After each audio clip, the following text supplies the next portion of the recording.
What's up, everybody? We are here with our first BlazBlue Central Fiction Pools at Combo Breaker 2023. I am Tweedo, and I'm joined by the ever-wonderful Kraken Atkins.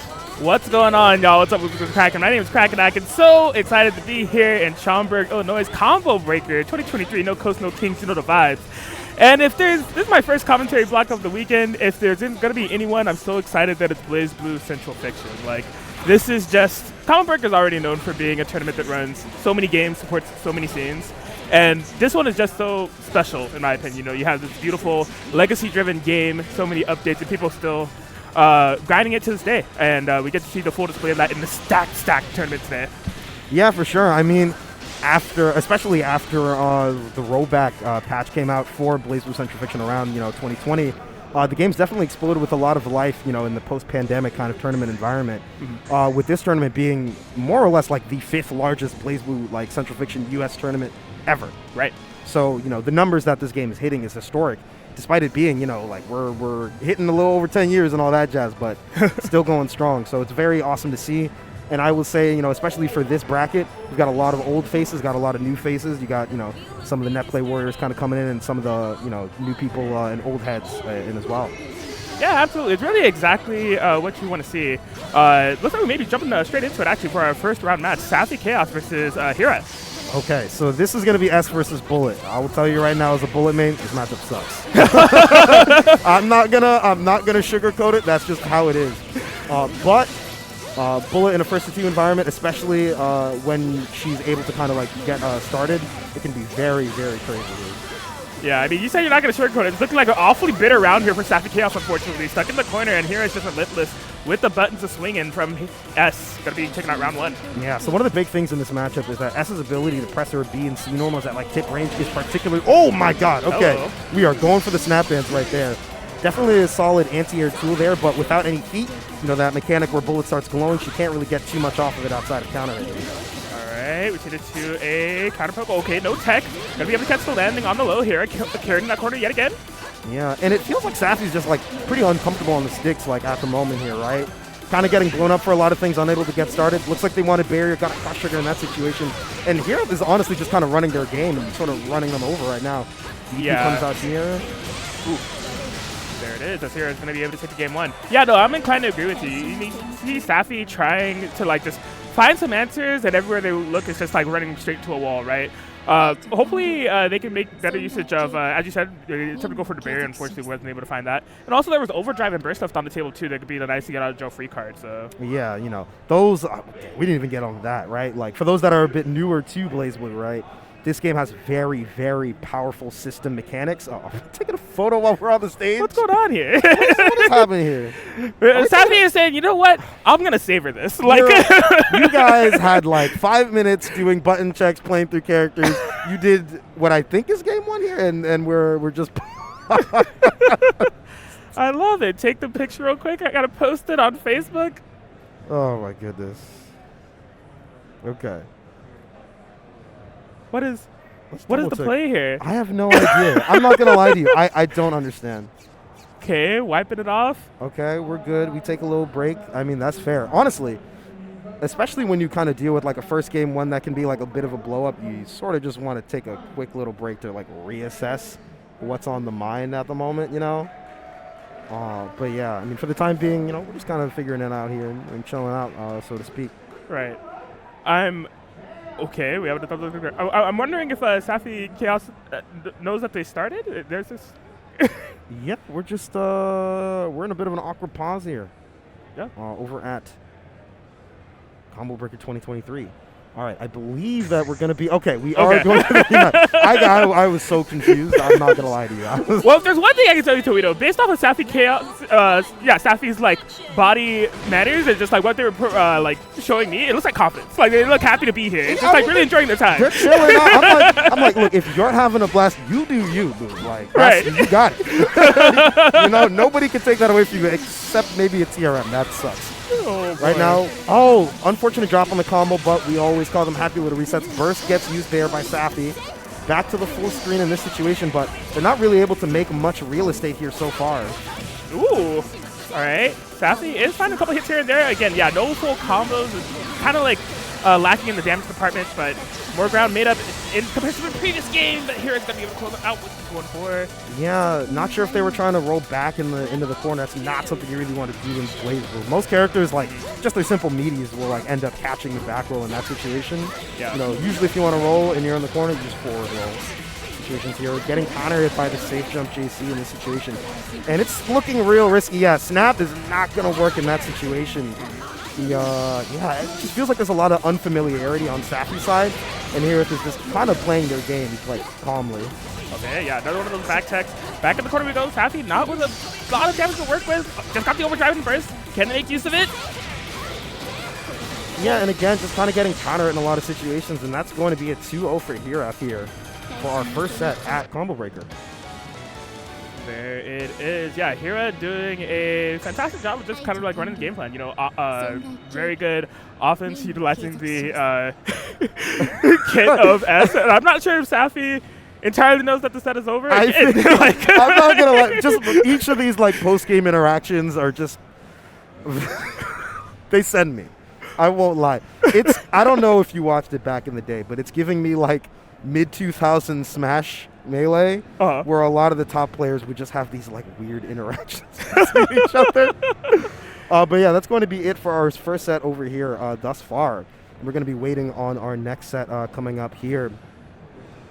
But yeah, to kind of talk about, I guess, the tournament sort of as a whole, you know, to kind of like, you know, catch up to what we were saying earlier before the match started.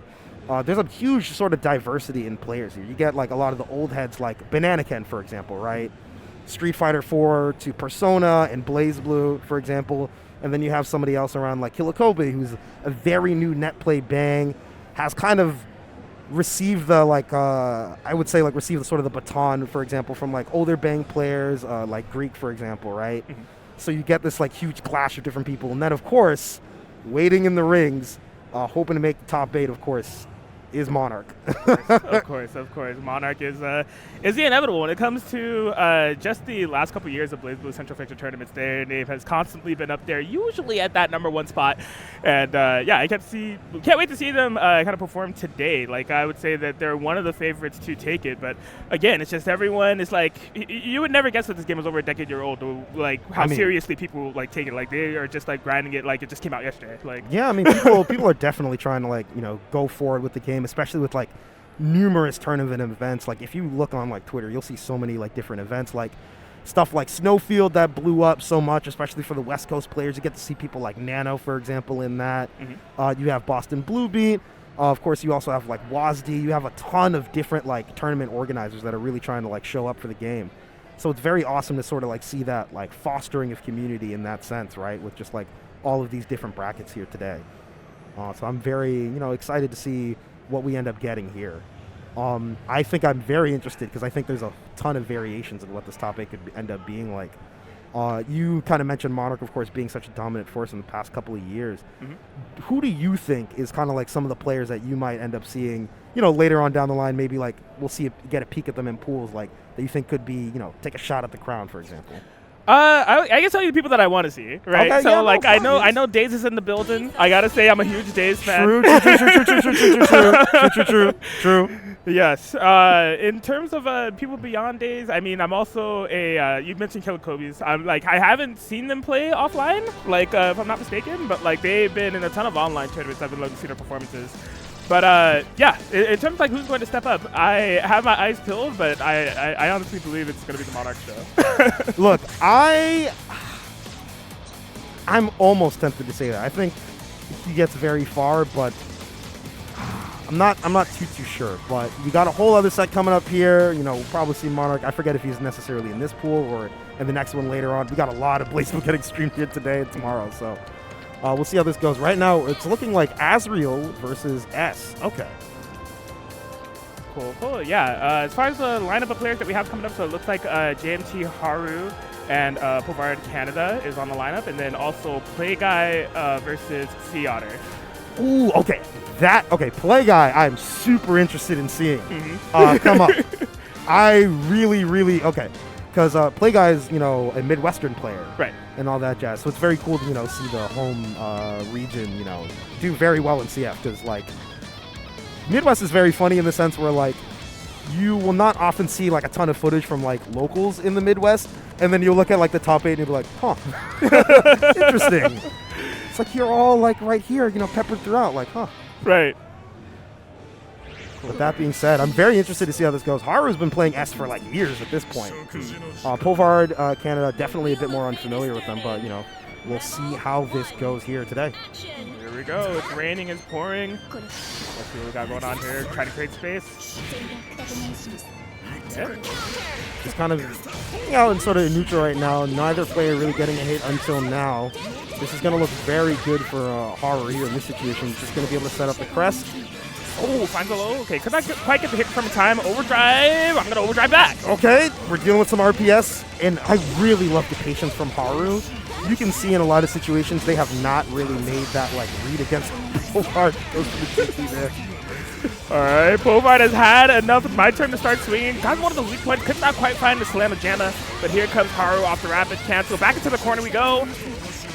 And really making use of that crest Oki in that situation, right? You know, for those that are a bit more familiar with the game, you know, Azrael has a special move called Growler right there, which will allow him to absorb projectiles. So you're seeing a lot of these situations where Haru's just kind of sitting and waiting to see what Povard might want to do. And I think that's a really good layer 1 to just sort of like, you have this very safe Oki, let me just see what you're going to do. Are you a masher? Do you like going for reversals a lot? Like, what kind of player are you? You know? Absolutely, yeah. It's just one of those qualities that you do want to have as a tournament player, so I'm right there with you.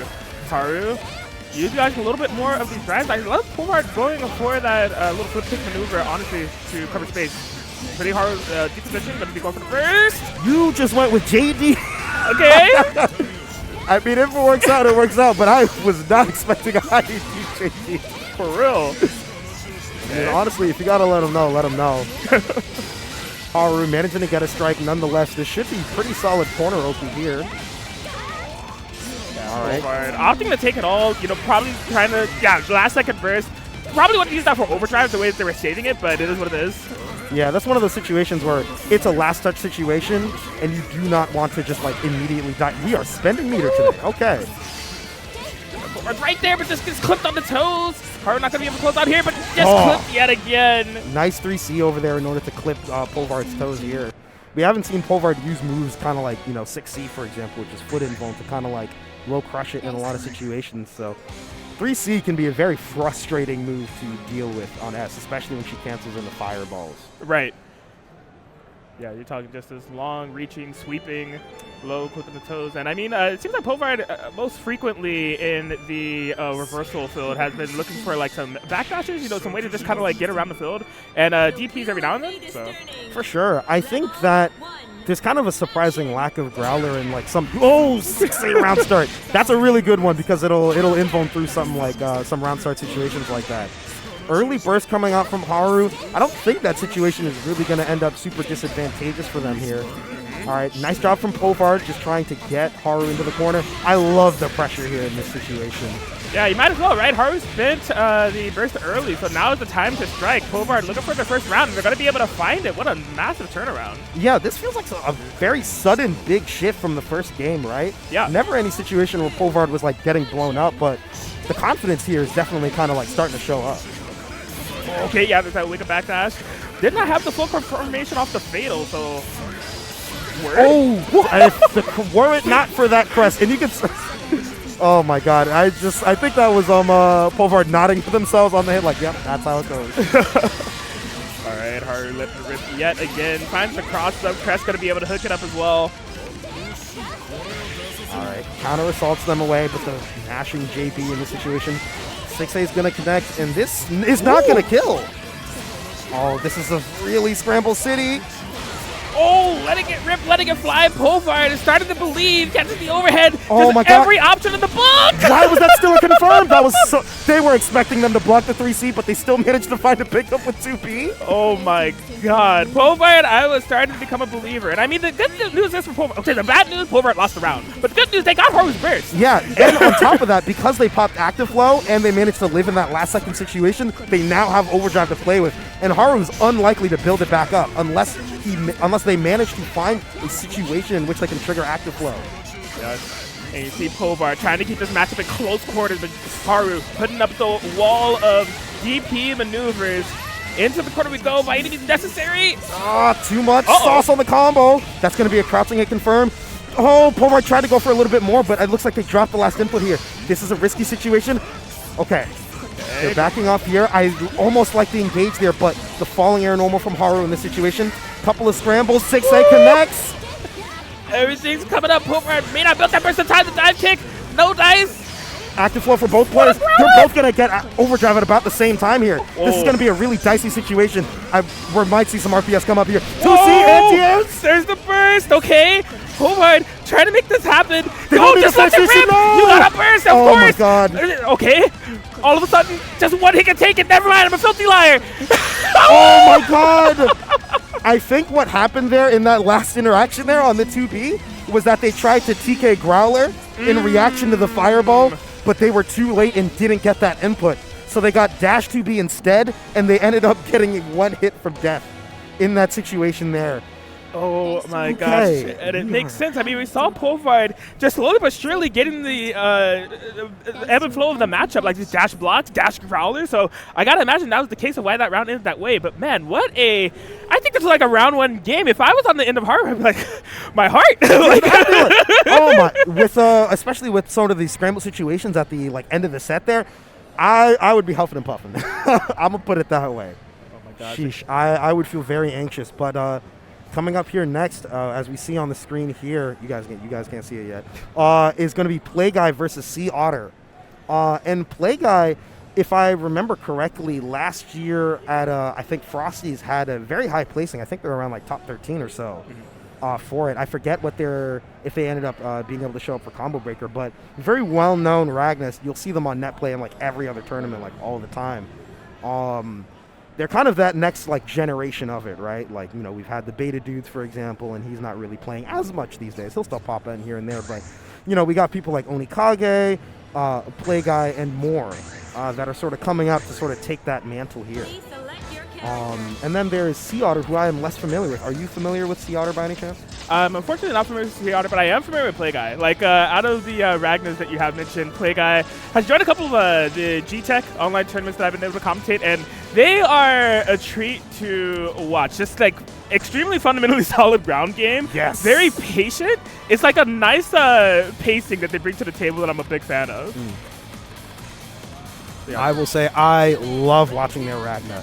There are a few things that I get annoyed by his Ragna. That's just because I'm like a stickler. I act like an old man even though I'm not old. But in all seriousness, I love his Ragna so much. And this is going to be Ragna versus Mai. And this is a character that, despite kind of being built to be that sort of easy-to-use beginner character, we don't see her as much these days. Yeah, I'm kind of surprised by that as well, because that's pretty much for the exact same reasons that you outlined. But we'll see what Sea Otter will bring to the table. Playguy already in there, letting it all rock. That Mai's already down about 50%, and it has not even been more than 10 seconds into the match. Playguy popping off. Been very good here so far. Let's see what Sea Otter opts to do. Gets caught low by the 3C, maybe trying to fuzzy jump in that situation and getting caught. Yeah, and I mean, if you're in that situation at Sea Otter defensively, right? I mean, the burst was on the table, but so much, carnage had been implemented in the earlier parts of the match. It's like, do I use it, save it for the next round? There's so many things that need to be solved for so far here for Sea Otter. Yeah, and it can feel somewhat uncomfortable, right? It's sort of like playing an RPG, and you're like, here's the OD coming out now in this case. And then you can see how very useful it is, right? You get that invuln, and then you manage to mash, get out of the corner there. Pretty good there for Sea Otter, but Playguy gets a successful mash out here, and this life steal is going to definitely help make that deficit much larger. Yeah, just mitigating pretty much the first sequence of the damage that Sea Otter was able to get. Has to feel demotivating. Back into this corner, the right side of the screen, kind of being their home at the moment. Rapid cancel. Oh no, what are you reaching for? You reach, I teach with the overdrive activation style awning. Manages to get it. Ragna OD can be a little annoying when dealing with the corner with the side swaps, but Playguy making it look easy in this sort of sense, right? And look at his expression. Utterly calm. Yes. Just kind of yeah, it's another day at the office. Yes. Another day to play because I am that guy. Playguy. One up here against Sea Otter. Is this going to be a pun stream? Wait, hold on. Why did I press whip in that situation? I would be able to tell you that was so weird. Okay. Blaze Blue, you and your hurt boxes always interest me. Blood Scythe in this situation. And I wonder if one tool that I haven't really seen from Sea Otter much is a Flip. Yeah. Surprisingly, which you would expect to see a little bit more in these situations. I wonder if they're nervous about using it because Playguy's just been doing like meaty 5B like majority of the time. Oh, not the purple throw. It's a TRM. It's a TRM. It's a TRM. It's a TRM. It's legit. The catching the throw OS. The catching the throw OS. It happens. It happens. Okay. Blocking the lunge at round start and just immediately pressure from Playguy in this situation. Yeah, and I like the way the Playguy is constructing the pressure, right? Just seeing if Sea Otter is going to have an answer to the type of layering that they're doing, right? There hasn't been like a ton of variants, but if it ain't broke, they'll fix it. Yeah, and that's definitely can be Ragna pressure, like sort of in a nutshell, right? You know, at higher levels, it gets even funnier because you'll see him click 2A, 2A, and some people will fear God immediately, like when that happens. And you're like, dude, oh, I love that reaction to RC on the guard point move right there. Sometimes people kind of get caught slipping in that situation and end up getting hit, but I really like the situational awareness of Playguy there. Yeah, beautiful. Use that screen freeze to their advantage. Gonna find the counter poke. This is going to be it here in this situation with Active Flow and a super. As long as Playguy doesn't drop. Delicioso, there it is. Playguy obviously coming here to play. It's in the name. We're going to be able to get the 2-0 victory over Sea Otter. I think you said it best. He is that guy. He is that guy. He is that guy. He is that guy. But yeah, really interesting set there. I think that's kind of one of those things of like, oh, you're maybe someone to watch out for because that was a little crazy there. Yeah. But like, sort of as you mentioned, right, like the offense being like, I'm just going to layer this very solidly and like use some of those like foundational play, right?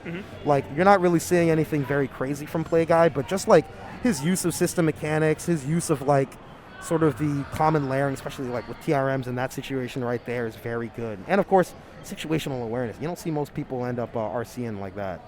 Yeah, that was fantastic. Just having everything that they needed, obviously from the offensive standpoint, but the few instances where they were on defense, showing that they were capable there. It's exactly what it takes in order to be, you know, at the level of Playguy. We'll definitely see more of them later. Oh, yeah. So, coming up here right now is going to be Wavenlights versus Thayboi. I am unfamiliar with these players. I'm very curious to see like who will end up, which characters we'll end up seeing here.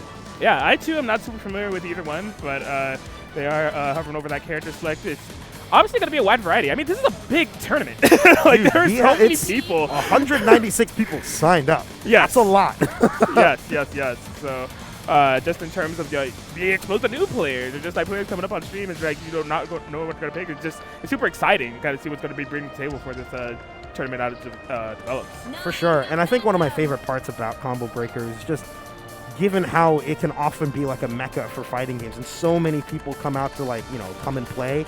There's so many situations in which you'll go in your pools, you're like, oh, maybe I'm not familiar with these players, but you can still get smoked. Yes. Like, you cannot let off the gas. You have to play consistently. You need to show up. You ain't safe. Nobody's safe. Nobody is safe. Dude, last Combo Breaker, I played against this Makoto player. I kept jumping in like an idiot and getting 6-8. I was like, am I about to just get washed? I was like, what? I was like, but I thought I was good. Like all these sorts of things, right? But coming in right now, this is going to be Hibiki versus 9. You don't really see this matchup very often. That's what I was going to say. I don't know if I've ever seen this matchup. This is going to be a treat for me. My local does have Hibiki. 9 is everywhere. Right? You can see some 9. But any local has a 9 show up in some fashion. You never know when, but you'll find them somewhere. Okay. So look, I just Wavenlights on Wavenlights, on the Hibiki, while Thayboi is on the 9, the Phantom. Corrected the combo a little bit too much here. So Waven's now stuck in the corner against 9. Rock is not going to be available. There it is, popping it right there, swapping the spells with a couple of normals here. Okay. Yeah, Wavenlights a little bit of pressure, opting for the burst, trying to get back that momentum that they were able to find in the early game. But yeah, all of a sudden, Thayboi is just all over them. Oh, wow. Managing to convert with the clone spear in this situation. Might be able to kill, but not quite going to get it. Gets an accidental 6C, but RCs to keep themselves safe here in this situation. Yeah. Counter Assault is available if they want to get 9 off them, but it looks like they want to swing. Yeah, it seems so. Oh my gosh, not going to hit! No, not quite. I believed a little bit, but a little bit too slow on the trigger there. Catches the forward momentum. This should be it. No! Scramble City in this situation. Wow. Barely avoids the mono fire. Jeez. Talk about fantastic usage of air stalling, just avoiding the punish on the anti-air and just simply diving in, taking the first round. Yeah, and with Hibiki's drive, right, you'll see sometimes like the JD come out a lot in those situations to kind of like, or J2D to like delay the momentum. So I'm interested to see if Thayboi opts to play a more grounded game in order to kind of just focus on sniping Waven out the sky. Reset attempts from Waven ends up failing, but it looks like this could be the round. Thayboi bursts. Ooh, okay, yeah, Thayboi trying to air-to-air hits, couldn't make it lead into anything meaningful. Wavenlights gonna be able to take that round 2, and what I would say is the type of momentum and pacing that they want to keep for the entirety of the set. Like, that was a very ideal Wavenlights round. You know, they were able to corner Thayboi immediately, got a lot of pressure going, the burst off the table. First round we saw overdrive, just, yeah, I imagine Wavenlights wants to keep that type of pacing. Yeah, for sure. And if they can manage to hold on to their overdrive, that's just like another notch on the docket for them. Hibiki overdrive damage, that character gets to do things. But moving on here, start of the round, I hate. Oh God!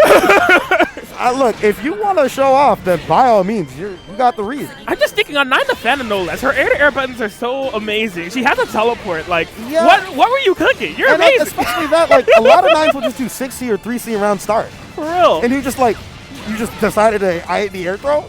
And on top of that, crap, you're right. Yeah. Like, I gotta give it to you. Oh, man. Fantastic utilization of the Angel in order to set up an instant overhead confirmation. No, I need you in the corner. I'm not going to let that happen. Going to spend the burst in order to make it. Trying to use the mirror in order to box Wavenlights in, but Hibiki naturally has really good movement to just kind of maneuver around the screen. This OD's not going to end up leading to too much defensively. Really good spacing from Thayboi, but not needing Wavenlights there, so they just went for raw 2-1-4C. Yeah. That's gonna get one of those supers, but it makes contact. I'm so surprised there, because Niue, that super there, as a reversal, it's not super good. There's a lot of cases where Hibiki can just get like sniped out of the sky. But I think that maybe kind of like speaks to like the pace of this match right now, where Thayboi just cannot put a stop to Wavenlights' offense in the movement. Absolutely. You know, if Wavenlights is going to be able to get this much mileage off of overwhelming Thayboi, they're not going to stop.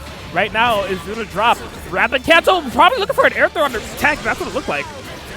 Gonna check for the burst. No, just ends up going for the kill in this situation. And yeah, they were trying to go for the Azuna drop reset. We saw them go for it. I think it was late. I think it was earlier in that game or the last game, and it didn't work out. But in that situation, Thayboi didn't really end up, you know, kind of turning the tides in that situation. So it worked out fine for them there. Yes, absolutely. And like, this is one of those matches where it felt like Thayboi wasn't mentally out of it. Like, they put up a lot of good counterplay to what Wavenlights was bringing to the table, but it was just like, once Wavenlights was in that flow state of their offense and just like cooking, you know, letting everything rock, that's where Thayboi really tended to struggle. But yeah, there were a lot of situations in which it felt like Thayboi just didn't know how to escape. And I think those are one of those instances where, like, as 9, you just really want to rely on system mechanics, right? Like, you have tools like instant barrier block, you have IB, and as long as you have at least one, like, magic seal stocks, right, you still have your access to your reversal. And we didn't see any, like, meterless reversal. We didn't see any metered reversal. So there was a lot of times where they ended up just kind of getting run over, and they were unable to sort of, like, you know, shift the momentum. And then, you know, on top of that, they really didn't manage to get that, like, crazy set play that 9 is known for, like, either. But that being said, before we get into this next set, we're gonna show you guys a couple of advertisements. We got some cool stuff coming on here for Combo Breaker. You see that overhead? Oh my goodness, That nobody was crazy. blocking that. Ooh, I definitely got hit. That was wild, man. These matches have been great. Oh, absolutely. You know what? We're about to take a quick break here, and Combo Breaker 2023 is still going on. Don't worry, this time we're gonna order for you. Yeah, we got you. Don't even worry about it. Be right back.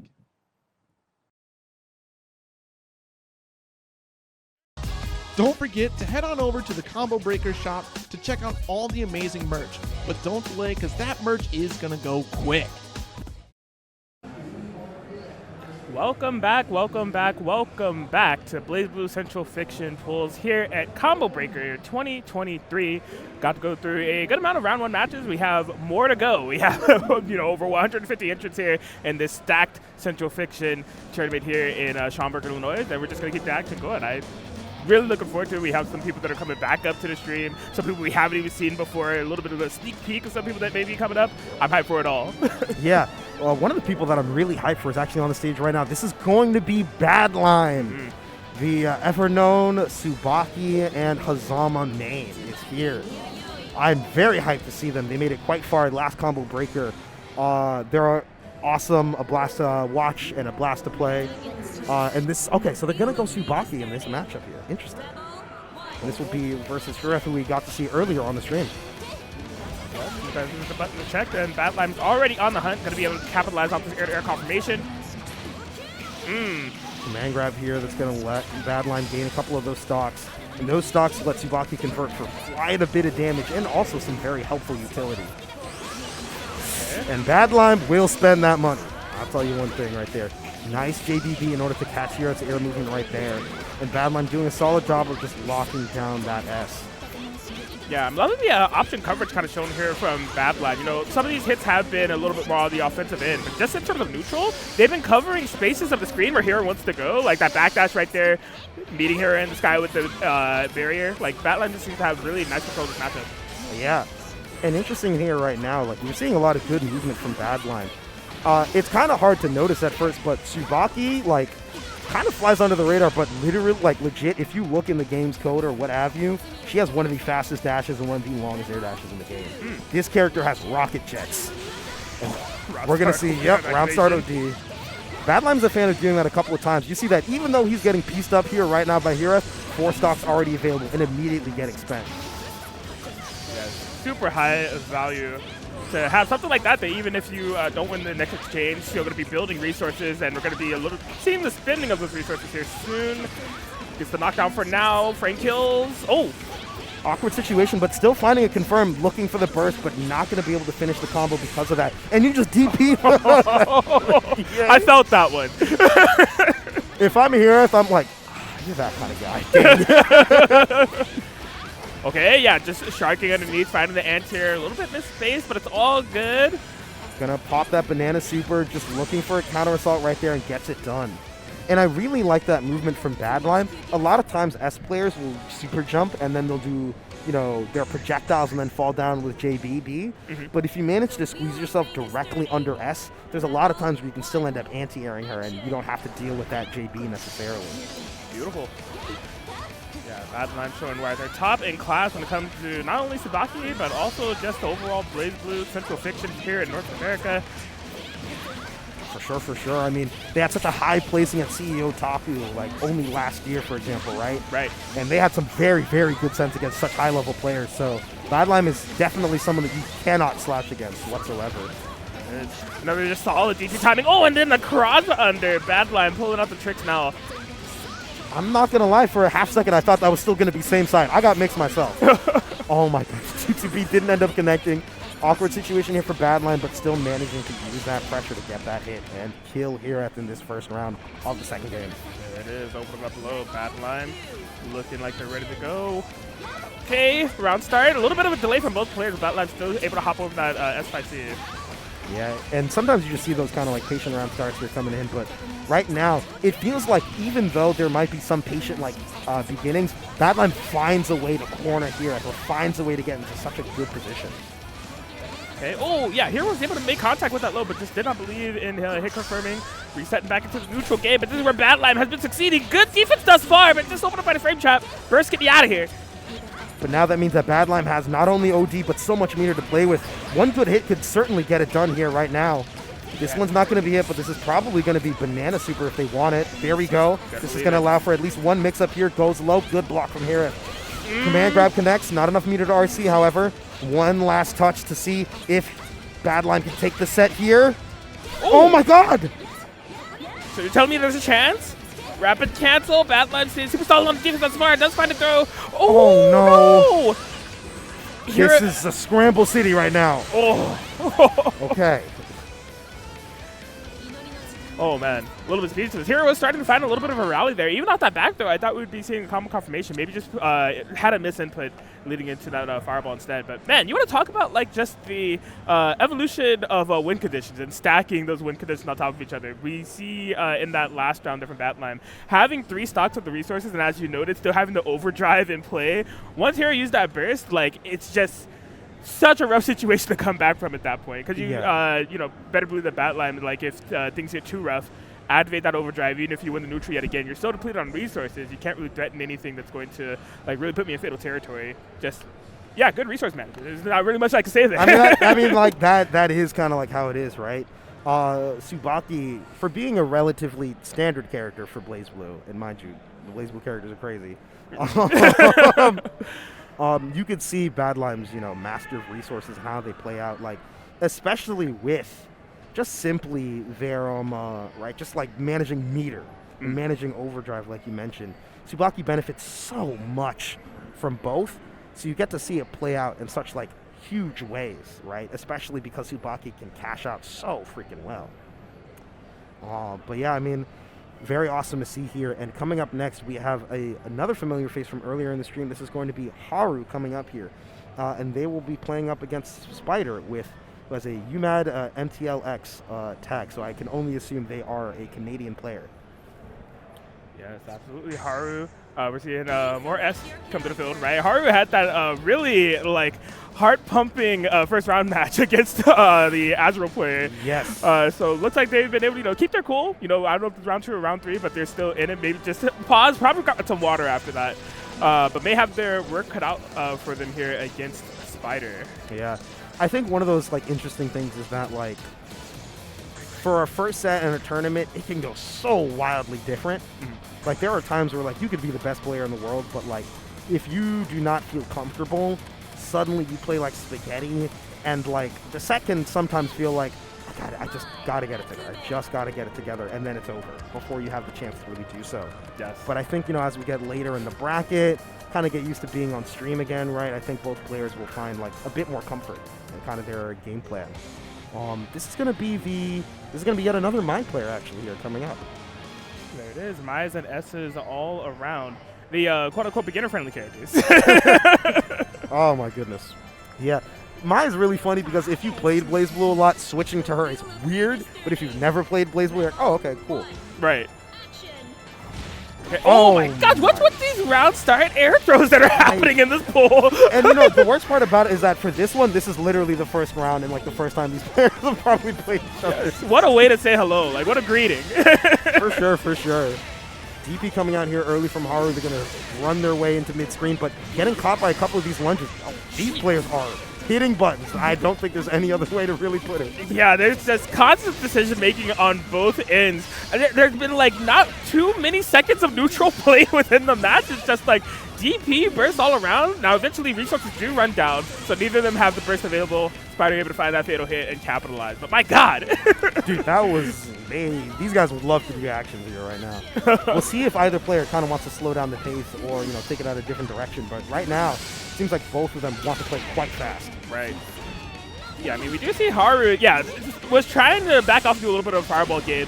But if you're backing up, that means that you're cornering yourself. That was perfect bait for Spider to get in. Execute on the game plan. No ender on the combo, but still nice screen positioning. Spider managing to back off in this situation, trying to get started on pressure, didn't get the redirect on the drive here, gonna pop that guard point, reverses super here, gets a follow-up from it, drops the confirm, DP into RC, and suddenly it's all Haru right now. This is gonna be a JD Crest Oki, let's see what they get. Okay, yeah, gets to the fireballs, could not find the air there, so Spider escapes the corner freely. Oh boy. Spider, looks like they got caught right before the QC head and phone came up.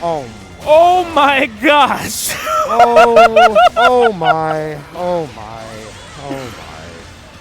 Sometimes we like to command dash 4 times into super, and it works. I'm with it. I mean, this is, because we did have Mai on stream before, but this is like the type of Mai gameplay that was missing from there. You know, the command dashes, the command hops, and just the wild gameplay that Spider bringing to the table. They did not get that round, but I still feel like it made a statement. I have so many mixed emotions, and it's going to tell. Oh, purple. No, I love this set. This is great. The start of the round was air throw, then we got quadruple dash into super. Haru stunting on them with the purple throw. This is not a match. This is like both players just like shouting at each other. Not another one. Okay, yeah, you couldn't let that happen. What is happening? You couldn't let that happen. Okay, this is probably gonna be a burst. Are you gonna bait it? Okay, no, that's fire, honestly.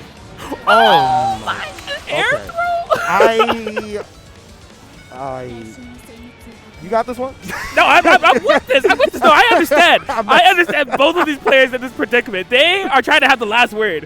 One of them says one like crazy word. The other has like level them up immediately. This is just craziness. You can see the big sigh from Haru. You can tell, like, even though, like, you know, they got the posture and all that, they're kind of like, Jesus. Yes. Like, this is a lot. All right, DP ends up getting baited. This is probably going to be a burst or a big confirm, but neither ends up occurring here. In fact, Spider's the one bursting to maintain the corner positioning. Yep. Good utilization of that burst. Like the way there are, don't want anything to change. Okay, yeah, does have the ender on this combo this time around. Ooh, okay. Some solid pressure here right now. Canceling in a drive quite a bit, but Haru's not finding an opportunity. Jeez, this is a really interesting resource usage here from Spider. They're utilizing pretty much everything that they have defensively in an offensive manner to make sure Haru stays in the corner. Yeah. You can, like, smell that, like, I would almost call it desperation, right, to just, like, maintain their offense. But Haru's been unable to really kind of, like, provide any counterplay for that thus far. Right. So Spider gets to play, like, defense, like, really aggressively and say, like, no, stay. Yes. Hard air throw read this time, but Haru does not end up biting in this situation here. Oh! DP. Okay, I don't know if that was actually an intentional DP, I'm not going to lie. Throw ends up coming out from Spider here, connecting against Haru. This is sure to be corner positioning now.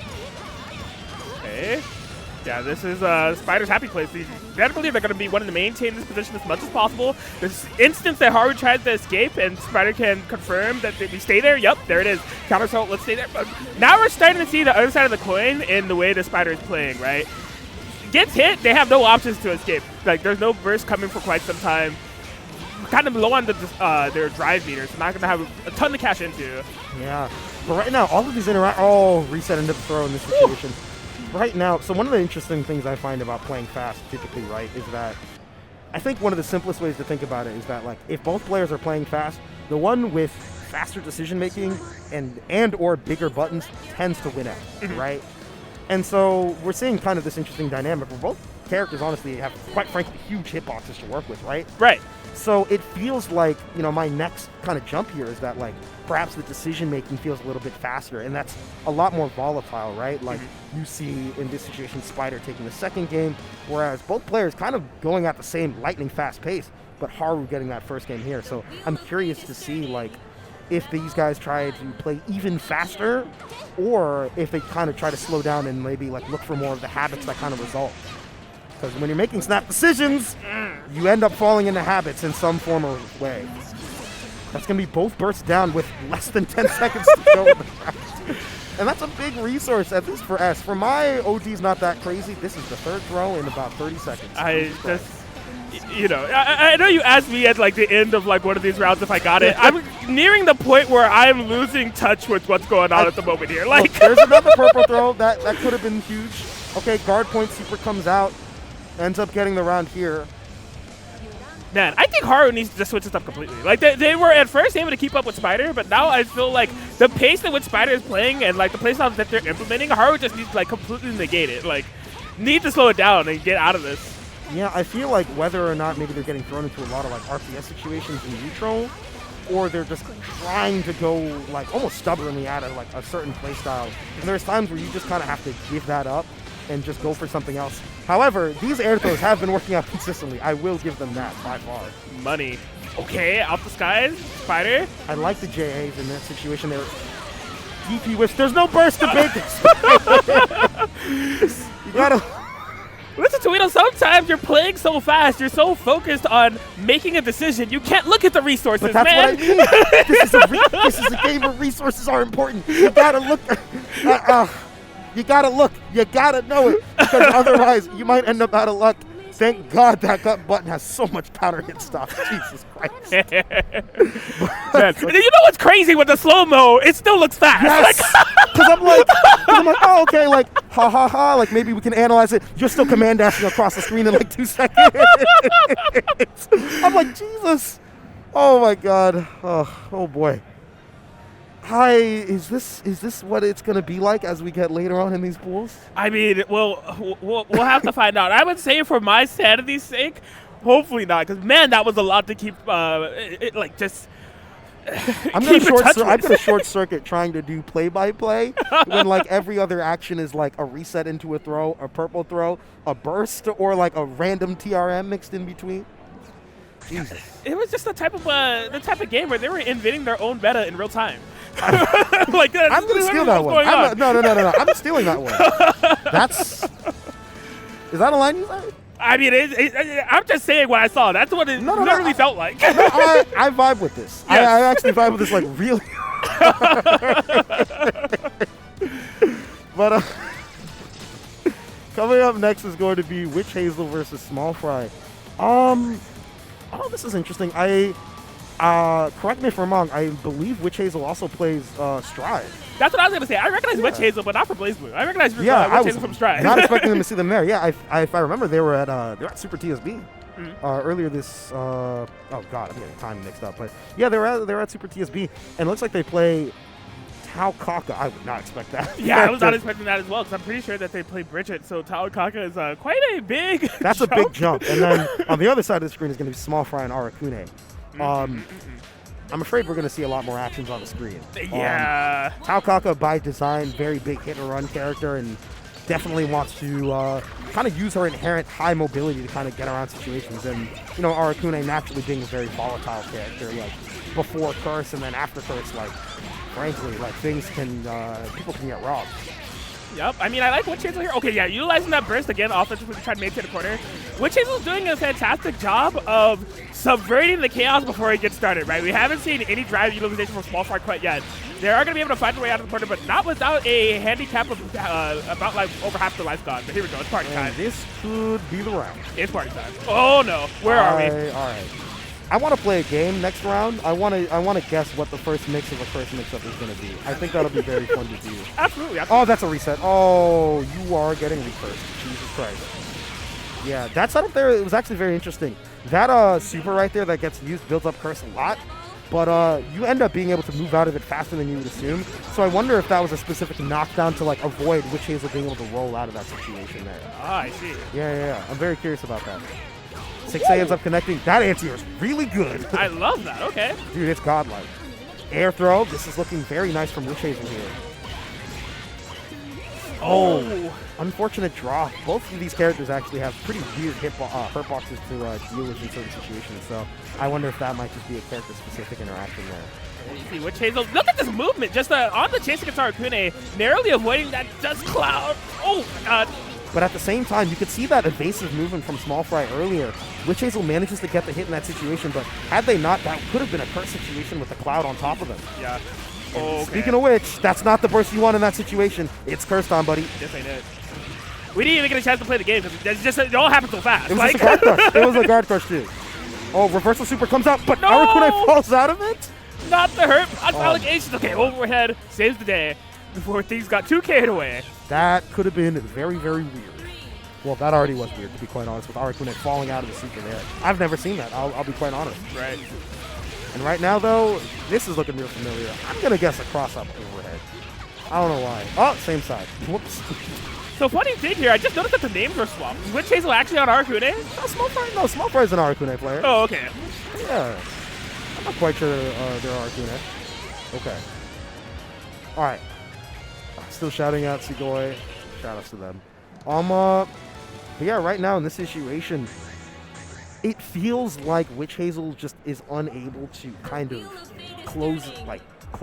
Yeah. Quite frankly, right? Like, they're playing quite well. They're getting around neutral. They managed to avoid curse for quite a long period of time, but once they get caught, Smallfry is so on the ball with their curse and chain that, like, they just kind of run Hazel over at that point. Right. It can be easier said than done, right? Like, this type of pacing that Witchhazel's at right now, it's phenomenal, right? You have Smallfry in the corner, you're dictating the pace, you have the offense really forcing them to play around you. But these sequences, it's only like 2K damage every here and there, and here comes the overdrive activation, and just in terms of, like, momentum, if Smallfry's able to get started, you're going to see kind of, like, the disparity of what it means. Like, for Smallfry, it could be a round. Yes. Arakune overdrive is so powerful, right? every hit with Curse like builds the Curse gauge much faster. If Curse ends up getting popped, it goes down at like half speed. Yeah. It's super, super disgusting. Cloud gets set up, and Smallfry just wants to back off. Taokaka overdrive. Might not get a chance to see much of its properties yet here. Let's see how this pans out. Smallfry just playing evasively. And that's one thing that I think kind of gets undersold about Arakune sometimes, is that, like, before that Curse occurs, you have to be able to have, like, good movement to sort of play around your opponent's buttons and know how to work with the Cloud RNG. Right. Witchhazel, another one of these fantastic early game exchanges. Okay, gets the tech. Counter it, but no confirm here. Yeah, unfortunate. Oh, okay. No! Okay, I at least like that Witchhazel is, like, super on point with the rush down. I'm trying to keep this match in close quarters for as long as possible. This is likely to be around. Smallfry doesn't have any OD to work with to trigger Curse, and yeah, that's going to be it right there. Right. Really awesome play from Witchhazel there. Despite, you know, the drops and the awkward scramble situations, they still held it together and managed to, like, you know, stitch everything together relatively smooth. Yes, showing some signs of life. Another one of those patented at this point. IAD air throw round starts going to the favor of Witchhazel. This has to be like the 6-1. Like, somebody please run the numbers and, like, send a tweet. All right, gets a counter hit 2B there. Burst comes out from Smallfry. Somewhat unexpected in this situation here. Oh my god. I like that though, because of that dive, she ended up clinging to the wall, so completely messed up the trajectory. Yeah. Not going to be able to get Curse there. Didn't build the RC off of the 2C in that situation there. That could honestly decide the round. Witchhazel not quite moving entirely out of it, but avoiding that Curse could honestly, quite frankly, shift the entire end of the round, but oh boy, I have a bad feeling about this. Counter Assault is available, and that's a very good tool against Curse mix-up. Let's see if Witchhazel's aware of that. Tries to delay tech, but it's Arakune, baby. They got this stuff labbed out here. Yeah. This is going to be this is looking very much so like death. Oh my god! What? You tried to end it like that? Really? Oh. All right, Smallfry will be able to get the victory over Witchhazel. Man, a little bit of a ending that I wouldn't have expected. Purple Throw of all things to try to close it out. Yeah, I thought that they would just kind of back off because their neutral, like, outside of Curse was fine. Yeah. Like, to be quite honest, right? Like, they still had, like, plenty of meter. They had OD, too, if they really wanted to, like, get out of Taokaka pressure. But, like, at the very least, that decision did not end disastrously for them. But, you know, something to maybe note for the future reference here. Oh, man, this has been... he sets, man. My goodness. Yes, and I mean, burst usage was a huge part of the set as well, right? Like, you can see Witchhazel in that previous clip and just in various parts of the set, trying to just find the proper opportunities to burst against this character, but it's so much easier said than done. There's so much insurance in the form of Arakune once they have you cursed, just because of how many things are thrown on the screen and how they're able to manipulate your defensive options. Yeah. It's rough. Yeah, because, like, the ideal way that you manage your burst against Arakune is very different than compared to any other character. Because Arakune can just curse you off of, like, almost any hit, like, from most situations, like resources, mind you, right? Mm-hmm. You have to spend that burst early to prevent the curse because that's just, like, such an insane win condition for Arakune. But then, for Taokaka especially, we didn't get a chance to see it, but Taokaka OD leads to, like, kind of absurd damage numbers. That character will clip you with, like, a 2C and suddenly it's, like, 7k and you're like, what? Like, it's very, very crazy. We got a lot of more BlazBlue action coming up here, but first we're going to roll you guys through a couple of ads here. We'll see you guys in just a moment. Stay tuned.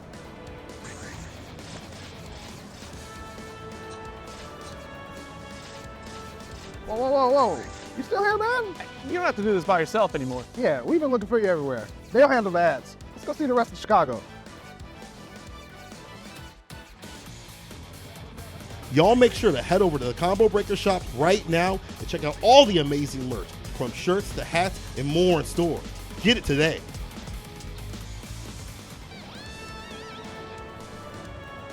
Hello, everybody, and welcome back to Combo Breaker 2023 BlazBlue Central Fiction Pools here today. We're out here in Schaumburg, Illinois, and we've seen some pretty insane sets already. I'm Tweedo, and I'm, of course, joined by Kraken Atkins. Here we are. Yeah, insane is one way to put it. I could define the sets that we've seen in a lot of different ways. We were just talking about it just now. But insane might be the definition to put there. I mean, we've seen the display of a ton of strong competition that's moving along within the winner's side. You know, Badlime was up on stream. And then just some sets that have been like beyond comprehension. It is definitely like, yeah, it's some like, how do I put it? Like some Cthulhu type stuff. Like the mind truly was not meant to like comprehend what was going on here. We've got another strong player coming up here actually that we might expect to see later. This is going to be East Coast Throwdown's 2022 winner, Maigo, actually coming up here against GoLeft. And it looks like we are in a button check. Okay. Yeah, I mean, from Maigo's end, we are going to be able to expect Rachel, Tiny Lobelia Gaming. And on the side of GoLeft, we'll have to see if it's Kurogane. You know, they're at the button check. Sometimes people choose different characters for button checks. It is what it is. But yeah, Maigo is super exciting to watch. As you mentioned, East Coast Throwdown champion. Rachel is one of those matchups that is just like, if you have not enough experience against it, you're getting blown up, exploded. Like you may not play the game. This character is so good. Thankfully for GoLeft, this matchup for Naoto is honestly is far from the worst, right? Like Naoto has so many tools that are actually really like useful in this matchup. Actually, we might get a chance to see them come up, but right now we're already seeing Rachel Oki. DP comes out from left here. Right now the rod is placed right there, so you see they have to play so carefully around it. The sway ends up getting around the lightning bolt here. Early OD popped in this situation right now. That's going to let left continue their pressure here. Yeah, I like the way that GoLeft has been utilizing the system mechanics right out of this corner. I mean, the name is GoLeft, but they're going right at the moment, like trying to corner Maigel. Yeah, trucking all the way around corner to corner. And I'm interested to see in this situation here, GoLeft kind of trying to jump around in the situation there. But that's one of the huge things with Naoto. That 3C is able to kill George. In some matchups, live or die on being able to have a sweep that kills George quickly. I see. But right now, this situation is going to look rather disastrous for them. It's Rachel's set play here right now in this situation. Oof, okay. Oh my gosh, was that a counter for you? Yes. And really good awareness by GoLeft to RC it in that situation there, recognizing that they had max resources there. But regardless, Maigo ended up being able to close it out in this situation. Maigel. Oh, anterior usage. Maybe was looking for a burst or anything. Just keeping it cool, keeping it classy. Spark on the floor. Yeah, Maigel, my God, it is truly Rachel pressure right now. God. You ain't never lied. Oh, okay, DP out in the distance. Gonna be able to use the deep burst, excuse me. All right. Awkward drop here in this situation. Neither player kind of getting a solid hit as we got back into mid-screen, but, you know, Maigo managing to get the hit in this situation here. Going to send left into the corner right there. Gives him a little pet to hang out with as well. Counter assault. Please go back to the corner. That's our pop right there. And this is looking real good for Rachel. Yeah, I love using the collision off the 2C into George to create some pressure. Unfortunately, nothing too threatening as Maigel able to navigate through the Rekka whirlwind of Naoto Kurogane. Gonna be able to take that game one, excuse me. And is looking solid. I mean, they've been able to execute the game plan perfectly. Of like, we haven't even seen much wind manipulation. It's just really just winning the ground game interaction, setting up the George, and kind of going from there. Yeah, there hasn't been like a lot of like specifically movement, I would say, like from Rachel with the win, right? It's either it's like, hey, I got a hit, or I'm about to get a hit. Right. And those kinds of situations here. George ends up getting killed in this situation. Lightning rods are placed right there, and you can tell GoLeft really wants to be cognizant of that. Kai just deletes like George on spawn. Okay, routing here. Set it up again, of course. All right, and now it's 50-50 time. I think that Maigo ended up dropping, like triggering maybe the lightning rod. I think GoLeft dropping the confirm here in this situation. Ooh, okay, but able to find a massive jump in. It's gonna be huge. Goes for the reset.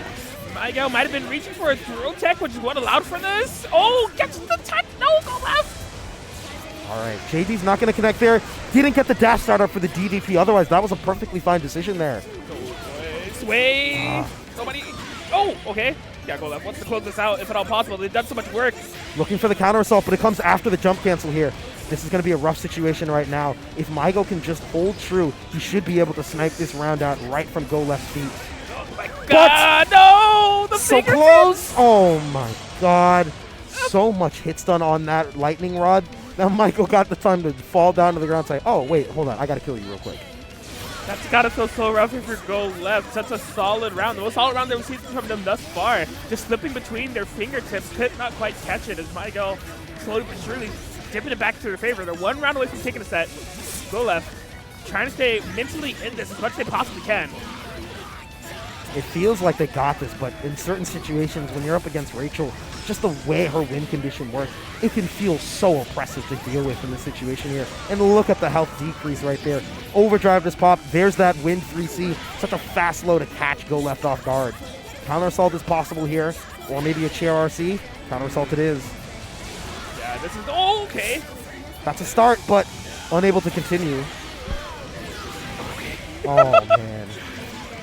Oh, yeah, it seems like victory is just kind of dwindling away from GoLeft as Maigel will be able to get the 2-0 win. I mean, all things considered, the GoLeft, they definitely tried their best in order to just like close the gap, close the distance, any and all ways, and in various different ways against Maigel. We actually saw some of them kind of coming into the equation with the charge normal in the air and the DP utilizations. They just could not quite get a perfect seal and perfect momentum of the match to make it equate to the rounds that they needed. Yeah, and there were a lot of situations in which, like, you could tell they had the building blocks of the matchup, like, bare minimum, right? Yeah, this one right here, this was so But, heartbreaking. dude, this, don't remind me. We just saw this pain. Now you're giving me more. And that trade was so unfortunate there. The 6B trading with Naoto 5D, that was a little silly. I'm not going to lie. We didn't even get a chance to talk about that. Jesus Christ. But that's just how it is. Coming up next. Okay, so this matchup is going to be really funny. Okay, so this is going to be Spider versus KillaKobe. Both players, like to play really fast. Yes. KillaKobe's on a Bang, right? Bang kind of naturally thrives in that environment. You don't see her like necessarily scramble a lot, but she's got a lot of big buttons to work with, I suppose. Here's the other thing.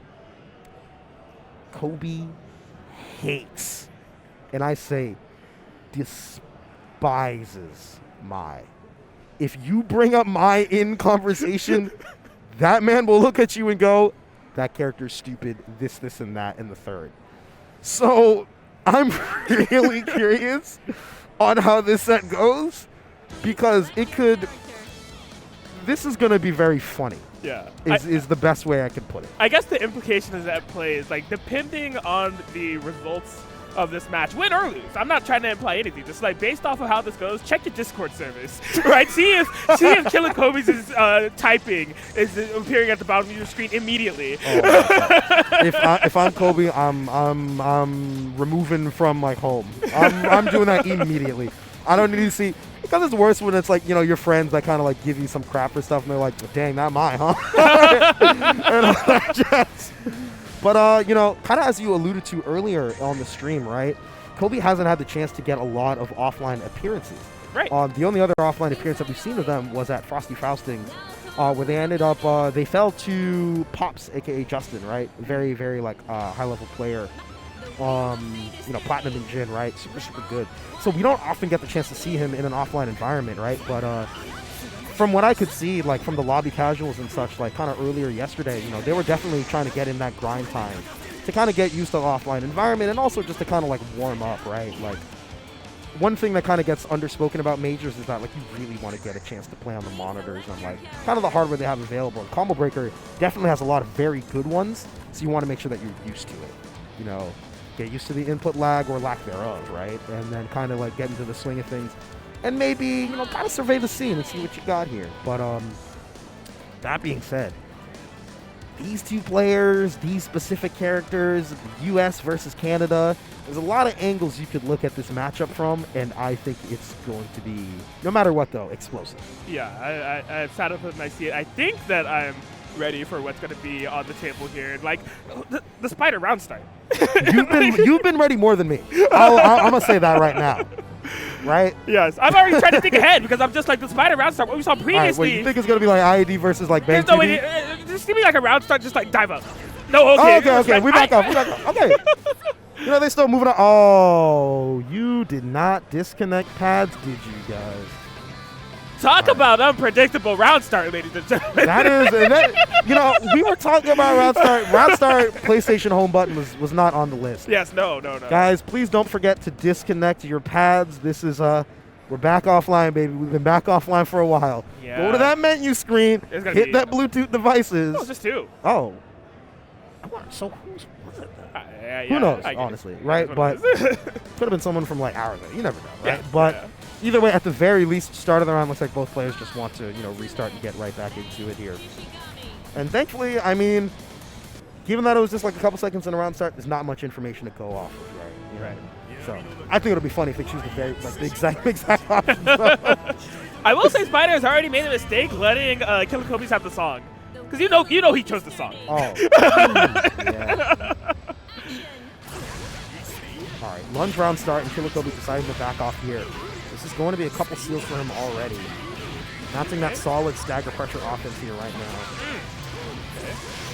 Oh my gosh, just letting it rip off the drive. Killer Kobe. I'll tell you one thing, Bang's drive is a series of guard point kind of counters, right? And Killer Kobe will gamble with that, to put it simply there. Trying to go for the command grab, but just a little too fast, so it ends up being purple.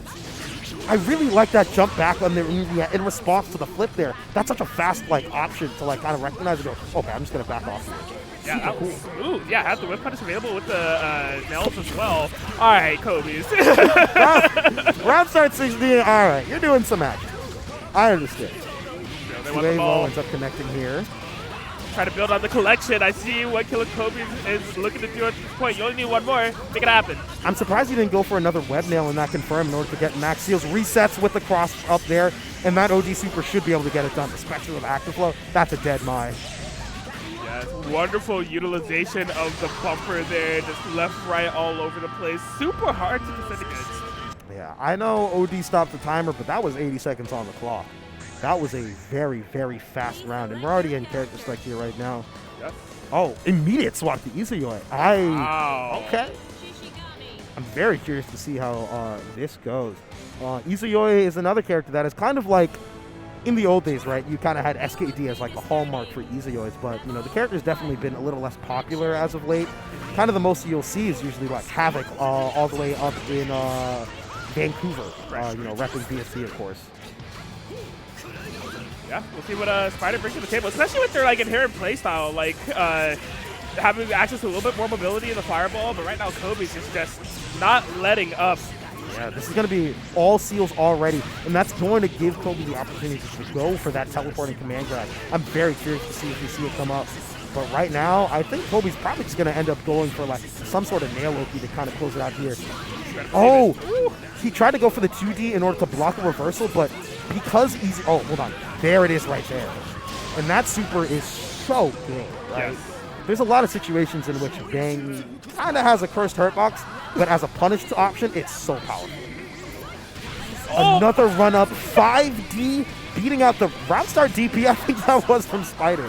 What a statement from both sides, right? Round start DP, what were they looking for is my question, but there it is, 2D, almost building up all the seals yet again.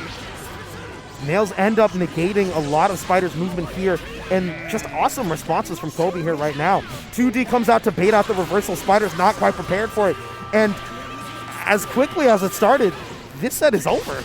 There it is. Killer Kobe's looking for the Blaze Boom Pool 80% right now, looking for record time as they get this to a victory over Spider. And truly, all I can say there is that when it comes to momentum, pacing, and offensive onslaught, Spider may have meant their match. Killer Kobe's did not let up. And I think the other thing, right, is that I think it's important to highlight just the ways in which Kobe sometimes will back off for a moment there, because in a lot of situations from the last set that we saw from Spider, both players were, in under night terms, mashing IC6, right? They were holding forward, right? Right. But Bang as a character, especially with his nails, benefits a lot from just kind of backing off and trying to utilize some screen pollution in situations there. I think another thing that was very big was that, you can try to play as fast as you want, but if you're up against Bang, and if especially one that's willing to use drive so much, the proper counterplay to that is to kind of just back off and try to counter hit them in recovery. But if you keep trying to go for these buttons, you're just walking right into a guard point, and suddenly you end up just kind of being down, almost through a death of 1,000 cuts. Every 2D is well, it's only 2K. But when it happens constantly in neutral and Bang builds the resources, yeah, it's a little rough. Sure, yeah, no, you put it there perfectly, because it's definitely punishing you for that constant interaction type of play style that we saw from Spider earlier. Putting something that is so directly necessary for you to just kind of slow down. and counterplay the situation. But good stuff to Kobe. Excited to see them on stream. We have more people coming up, so it will be the return of Haru versus a tag that I think is really funny. Joel BadGuy. That's sick. I appreciate that. If they don't pick Ragna with the sole BadGuy skin, I'll be sad. Oh, for real. Like, that is the only choice. You gotta do it, right? Like, that's kind of obligated. Now, I will say the top 10 anime betrayals if they pick Jin with the Kai color. That would be pretty funny. Okay, or it's just Susanoo with a light blue color. Okay, you know, we love a couple of different choices here. But yeah, and surprisingly, assuming this isn't a button check, this will actually be the first Susanoo we would see on screen. Yeah, absolutely. Which is weird to think of. Right. Yeah. That character shows up everywhere. Yeah, you gotta imagine that we'll be seeing them later, at least in the form of Ice Cool if no one else. But yeah, Susanoo. Is this okay? Is this supposed to be combo breaker? No coast, no kings. I mean, Susanoo, I guess, just overrides the king thing and just straight up a god. So he's out here. What's a king to a god, right? Exactly. That's just how it goes. Oh man. All right, let's see. And yeah, they are indeed locking in that Susanoo. So what are your kind of thoughts, like, immediately on the matchup here? Yeah, I mean, the way that we've seen Haru find success is when they're more within the offensive, like the typical S-play. Like, they're controlling the mid-range, it's hard for you to get in, and then they have a great cycling of offense. I actually really like the way they use their JD to kind of amplify their pressure. Not really necessarily go for the instant overheads and everything, but it'll be interesting to see the way Joel BadGuy is able to play around that. Because, of course, Susanoo has a two-step game plan. They need to build up their skills, they need to build up the resources in order to be able to contend with most characters, I would imagine, S and what Haru's going to be bringing to the table. So it'll really be a matter of seeing if they can keep up with that. Yeah, I think there's a lot of interesting notes that you kind of put there. I am very curious to see if we'll get that step one right here from Joel. But right now, just kind of forced to block. Gets countered by the 6B, and within only 2 interactions, suddenly they're in the corner against S. Right, swing it all around, but there's no S or Haru to be found. Joel BadGuy will remain in this corner. All right, pops the crest here, and something interesting to note that you kind of brought up that I think we kind of like ended up not realizing was the lack of instant overheads from Haru. Right. He's just kind of been they've just been opting to go low and use kind of like the mids or just like try to counter it their opponent's options, especially when that crest is on them, and sort of use that bullying option that like the mid-range here. Healthy dosage of DP right there in that situation too. Yeah, at that point, let it rip. Yeah, Joel using the really late burst there, which is definitely not going to set them up real nicely going into this round 2, right? Haru had the perfect, had full control, and now you're putting yourself in even more of a deficit where you need to make a comeback. Yeah, and that can be the very like demoralizing feeling of going for a burst late in round 1 and suddenly having no resources to really work with when you go into a round 2 against someone. Oh, good block of instant overhead. It's so crazy. We're just talking about how little we've seen of it. That may have been Haru's first instant overhead this tournament. And then Joel just immediately blocks it. Like, oh yeah, I know this. The awareness. But those 6As have actually been doing a lot more work in terms of opening people up there. This isn't going to be Crest Oki, but Haru just wants to bully at that mid-range, waiting for a counter assault, but manages to jump right into Joel's loving arms there. Ends up bursting in that situation, does not want to let up the momentum. And the anti-air ends up leading to the end of the first game here in Haru's favor. Yeah, Haru able to close it out.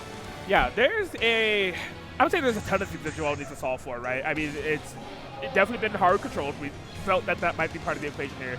But in terms of anti-air potential, I see things that can be done there from Joel defensively. They just haven't really been able to get their game plan started. Like, mid-range, there's definitely been a ton of outplay. We see that Haru's kind of waiting their turn, Joel whiffing a lot of buttons, and then just instantly kind of striking right into there. So maybe some IADs if you come to the table, some movement, anything to escape that corner. Right. And even then, right, like, as Susanoo, getting out of the corner can be a very difficult situation because of his dash speed, right? Like, dash barrier is a pretty great way to kind of, like, slowly bump out or super jump forward, but we haven't seen a lot of the barrier or IBB in order to push out Haru, nor much counter assault to kind of like as that back off tool. DP ends up coming out from Haru. I don't know if that was intended or if that was a misinput, but it ends up leading to Haru losing their burst here. Yeah, there's a ton of twinkle toes on the table here, but here comes Joel. This is okay, a drop combo, but they're still able to pick up the pieces. One of the most beneficial life leads that they've been able to find through this set thus far. 5B air hit, but unfortunately post 6B doesn't find the right combo in that situation there. But with such a life lead, they're probably just waiting out a 6A opportunity. But if Haru gets them in the corner, it could still end up disastrous. counter assault for them in that situation. Fireball hits so late, so many steps. Oh my goodness. You'd think they were climbing some sort of tower there, but Joel ends up managing to get that hit and takes the first round of the set. Yeah, I gotta say, I like this switch from Joel. You know, we're seeing a lot more bolts across the screen, opening up more opportunities for the 5B, and most importantly, a lot of IEDs, like IED backwards, IED forward, just making Haru have to rethink how they approach these two games. Yeah, and a lot of times in BlazBlue, right, like S, for example, has a lot of very big buttons, but you still, at like a bare minimum, want to force your opponent to consider all sorts of different approaching options right there. Okay, 5B ends up connecting a short combo there. This could be a huge punish, but dropped. Oh my gosh, I see a whiffed SDP and a Susanoo on the other end. I was expecting a big dammy whammy, but nothing to be found on the punish. Okay, this should be a blast burst in this situation, yeah. Yo, exactly. JC ends up whiffing, but that ends up giving Haru the opportunity to go for a throw. A very aggressive option there. Works out for them in this situation.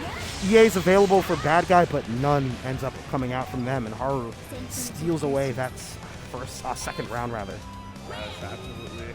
So BadGuy may have the opportunity to get that first back within this game, but really needs to find this round in order to stay alive. Like I said, I've been liking the adaptation they've been making thus far. Haru all of a sudden more on this tick pressure type of mind game. Yeah, and the lack of IDs definitely makes it much harder to kind of like throw out a button when you're dealing with those staggers, right? You want to be able to at least create some more minus frames or push an opponent out for kind of doing that sort of thing. Run up throw ends up coming out here. Was that a blue beat? I have no idea how that blue beat there in that situation, but either way, Joel ends up getting a hit in this situation. Should be able to get DP off of this hit, but no, tried to... I think they wanted to go for real in that situation and got a bit greedy with the paration. This is risky. All right. Oh, God, no. press! I reacted late to that. I got hit by it. I like saw Susan standing. I was like, what's going on? It's just an Astro from S. Oh my goodness. No. And you can tell Haru like shaking their head a little bit and like, oh, geez. Okay, I think they're trying to figure out whether or not it's 3 out of 5 or 2 out of 3 for that place. I'm assuming that was the end of their pools there, and Haru likely moving on to top 48 in this situation. That's what it looks like to me. They're over there talking it out. But yeah, Haru able to make it happen. Like, of course, this is earlier in the sequence where it was just everything was coming up Haru. Like, but you know, to Joel, BadGuy's credit, they were able to recognize what needed to be done. You know, I think this is still within the first game territory, very Haru-driven. But yeah, you see, has the life lead, fighting out, utilizing that bolt across the screen. Good defense. You know, Joel BadGuy was able to fight back. They just couldn't find the finishing touches before meeting a timely delay from that Astral. Then there was the tragedy of them getting clipped by the 2B in that situation. I was wondering if they were going to opt for like maybe like a DPRC or go for EA in that like case, but tragically just ends up not going their way. And yeah, God, I love that Astral so much. It's sick. It's sick. It's so good. It's so good. All right, coming up next is, okay, this should be interesting. This is going to be ValkyrieKoji versus Lueshi. Lueshi has been playing 9 for as long as I can remember, and Koji has been playing a mixture of Izanami and Mai. Usually ends up trying to like flex one or the other for like that kind of counter pick, and frankly, those two characters are very good. If you wanted to counter pick with 2 characters, those are some good picks. Right. Just saying. Didn't end up getting the chance to play against Koji in casuals, but they were kind of around like, you know, earlier in the morning there. So I think they kind of got their warm up in and got prepped for this. Yeah. I always have a lot of admiration for people that like dual main in this game. So like Koji, like Badlime, like playing 2 characters in a game like BlazBlue is something that takes a lot of like mental skill.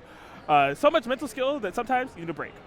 I think we should take one right now. Let's hop to some ads. We'll get into the set shortly. You thought that was fire? Okay. We're not done yet. Because after this break, more combo breaker action is coming right to you. Don't go nowhere. Don't forget to head on over to the Combo Breaker shop to check out all the amazing merch. But don't delay, because that merch is going to go quick. All right, we're back. More BlazBlue Central Fiction to be played here at Combo Breaker 2023 with us, your good friends, Kraken Atkins and Toledo. Hi. We've got about 2 more sets to go through right here, and I'm not going to lie, these ones are looking like bangers. Yeah. So I'm very excited to see how these pan out. Our first set coming up here today for the rest of this stream, is going to be ValkyrieKoji versus Lueshi. and Koji opting for the Izanami here to start off with in this set. These players are very exciting to see. Honestly, they're the kind of players that you'd expect to see both to be in that top 48, like, you know, top 24 range. So very interesting to see them kind of like come across cross paths like at this point in the bracket here. Yeah, and just in terms of character matchup, this is just the two like perfect figures of like high character power BlazBlue clashing against each other, right? Oh, for sure, right? Like these are two like top 10 characters like fighting against each other here in this situation. And right now, Lueshi already getting a pretty good early start right there, popping the meteor, getting the seed off in that situation here. Rock gets blocked, but really good usage of air normals to kind of lock down Koji here. Ooh, yeah, you thought it was not active anymore? I got some bad news for you. That is like the latest active frame I've ever seen Rock hit on. I've seen it do a lot of heinous things, but that one is new. All right, Lueshi gonna pop the burn the meter right there in order to kind of get their set play started in this situation here. Trying to go for some high-low mix, but Koji doing a great job of blocking, but having a hard time escaping, however. Gravity is popped right there in the situation, but didn't pop on the teleport, surprisingly. Yeah, okay, yeah, you see Koji kind of zipping and zipping around the screen. Gonna be able to find a nice confirmation. All right, this is gonna look very good in this situation, but Koji doesn't have a lot of life to work with, so even a trade might end up killing them despite the ribcage. And being put in danger state is definitely gonna add a lot more to that risk here in this situation. Yeah. And that leads to stuff like this where you don't really see many chip kills in BlazBlue because the only chip in this game is really through normals and supers. And most of the time, barrier is such a plentiful resource. Right. Yeah, that's kind of like the different type of resource management this Izanami specific is your barrier. You know, since ribcage does drain that, you got to be kind of aware of that at all times. So Koji having a much more offensive start to this round was able to corner Lueshi, but that was a pretty devastating drop. This counter hit could legitimately completely determine the rest of the round. I'm not going to lie to you right here in practice. Who's reacting to that? You can't see her. Like, come on now. Meteors are set. The set play is here. No burst from Koji. Oh, yikes. SFRC for the low. God, this is one more mix, and Koji's just a dead character here. Counter assault to get out of there, but look at the barrier gauge getting caught up by the fairy right there. I don't agree with that. Oh, honestly, this is kind of their last Hail Mary with the burst in this situation here. But frankly, I mean, what can you do? This is looking so similar to round one. Gets that initial hit. Lueshi pops the burst. This is risky. Okay, and there it is. Just runs straight into that 9 air-to-air, utilizing wind. Lueshi going up game one. Koji just... Unfortunately, we see a lot of these sequences where they're playing on the back foot. Like, the type of pressure that Lueshi is manifesting here of just lockdown, spells, overheads, and lows. That's the Izanami game plan. Like, she has that too, but, like, Koji has not been able to find sequences in order to get that game plan going. And it's been interesting. I feel like Lueshi's been able to jump in rather aggressively to prevent, you know, Koji from even popping active mode. So Koji's in these like awkward situations where like they're not even in a position where they can threaten bits, right? Which is like such a strong neutral tool, like for Izanami here, having to play so evasively just to get this hit. I do like the movement in this situation here.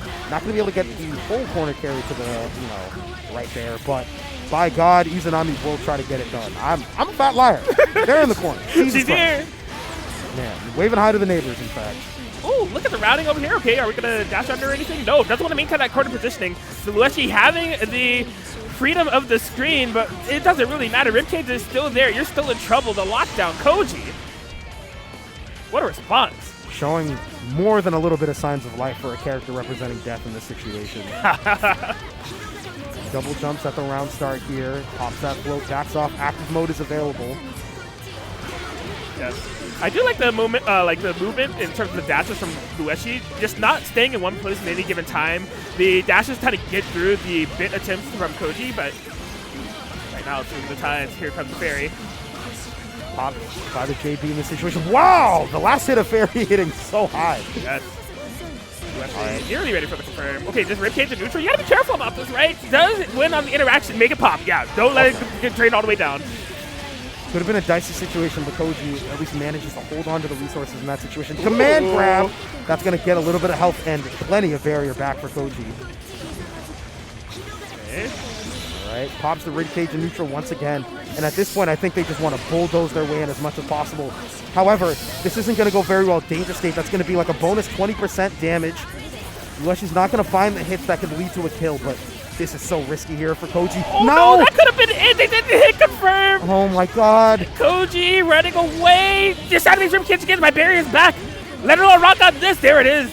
Counter assaults them back away. Blocks the Navy pressure in this situation. We're back at full screen. Koji trying to use those bits to lock down Lueshi, but the God Hand comes down and thrashes Koji to the ground. My gosh, Koji could not quite make it happen. Air-to-air hit. Here comes Koji. Confirm not fully there. Solid confirm off the JV, but just unable to close on the confirm here. Another situation where it feels like Lueshi has a chance at life. Got so many rib cages in neutral here from Koji. This time did not have the presence of mind in order to cancel it. Yeah, I mean, the best offense is a good defense at this point. You need to stay on Lueshi to avoid imminent death. There's no burst available, no overdrive, but this combo lasts long enough to where Koji may live to see the light of day. Okay, managing to use the bits in order to force Lueshi into a different option in that situation is a very good choice. They find the hit somehow from the float state and manage to give themselves some breathing room with at least one more game. Yes, I mean, talk about breathing room. This is probably the only point within the last 60 seconds that Koji has been able to breathe because, like, they instantly put themselves in the situation with the way they use ribcage there. Just like, yeah, you had no burst, you had no OD, your barrier was completely gone from that ribcage pressure. You needed to capitalize because, like, if Lueshi was going to find an opportunity in order to strike, your life bar is gone. Like, yeah, for sure. And this is like yet another very fast-paced set that we're seeing here today. But I feel like the stark difference between the two is that both players are opting to at least like move out a bit more evasively and try to let their hitboxes sort of dictate how well they can push one another to the corner before that very first contact. However, it's high-low mix on Izanami, baby. That's going to be a burst gone from Lueshi in this situation here. Koji pops the burst here as well. I'm not too sure if I agree with it. Oh, that's such an interesting interaction right there. We'll talk about that a bit later. Right now, Koji's just trying to run the mix and get this 9 off the screen. Okay, that may be exactly what we see, what Koji wants. Getting 9 out of here, setting it up. Anything that she can possibly spin. Not going to be enough to kill. One more can do it. Ribcage. Good time to utilize it. Just standing there menacingly. And that's such a power move. Like, unironically, too. Like, maintaining your position and just sitting there going like, no, like, what will you do, actually? Yeah. Like, you're stuck here in this corner. I'm chilling. I got such a huge life lead. Like, it's whatever. Karaoke going to cover the Crimson Raider in this situation. That's a hard to blockable right there. See, it ends up coming out here. Meteor Oki. 6A ends up connecting in this situation. All right, should be able to kill with super. They didn't get the input. They didn't get the input there. Yeah. That was a super. That was beam super and a half. Yeah, missed inputs, but I mean, still, altogether, Lueshi able to fire back. We're going to a final round situation between these two. The kind of adaptations that Koji was able to make has been impeccable. You know, this is not looking in their favor within the early sequences of this match. Bringing it to a final round situation has to feel good, but it can feel way better if you're that much closer to a Chipotle burrito. That's what they're fighting for at the end of the day. We're trying to get out of pools, baby. We want the free Chipotle burrito. I do want to get a burrito at the end of like one of these days. I'm not going to lie. This makes this fight a little bit more intense right there. And Danger State Izanami with no overdrive to force their barrier gauge to pop again. You got to spend as many resources as you can to just keep this 9 locked down and confirmed. However, that drop could have been huge. Burst comes out from Lueshi. And if you're Koji, this is actually not a horrible scenario here. Barrier gauge is back. Try to go for the CT setup, and it's already chunked down so significantly here. Not going to be able to kill off this confirm, but one more mix. Not there for the 3C. Blocks the rock. Counter assault is blocked, however. That's gotta be it. No, there's no combo. Oh my gosh. Both players kind of throwing their hands up at those closing sequences. And I'm sure both of their hearts are racing, but it is Lueshi emerges victorious, raises the hand in victory in a set that just pushed them both to their limits. I think that's a very apt description. You could tell there were so many dicey situations, but neither player wanted to give up. They both really fought for it at every stage of the game. You know, even again, right, Koji being put with their back against the wall in so many situations where it feels like Lueshi could easily take this, but Koji finding these adjustments, finding these adaptations, and making it work in order to, go on valiantly right there. I would say if you're reviewing this sort of set, win or lose, you can kind of go out with a bit of a smile on that one. I would say so, and like not only like they had their specific types of ideas that they wanted to bring to the table when it came to game plan. You know, using a little bit more bits in the neutral, utilizing ribcage in order to get through there, and you know. All things considered, it wasn't all pretty. You know, we saw so many sequences where sometimes they would just run on a barrier because they were in ribcage state for too long. But that's Flex Seal Koji right there. It would put the massive band-aid over any leakage when it came to too much barrier and just was able to make it happen. But I love that set from both players. Lueshi is the one that moves on, staying cool, calm, and collected despite the Koji run back, and we'll be advancing on. Right. And moving on, we have what is looking like the last set of this block of pools here coming up here today. We have PlayGuy versus Maigo. This is going to be pretty crazy, and I believe this is the winner's final. This is one of the final matches on winner's side of this pool. I would imagine. So no matter what, both players will be moving on to the next phase of brackets, but this determines, of course, top 48 winner side or loser side.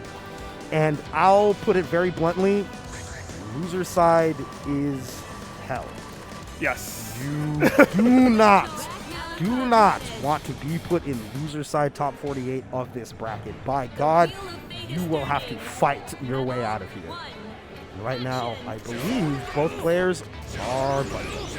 Yeah, seems so. I mean, like, you're talking about loser side, you're going to have to fight your way out of here. But, like, even before looking at that, PlayGuy, I would say, has their work cut out for them. Not even in terms of the opponent, just in terms of the character. Rachel Alucard.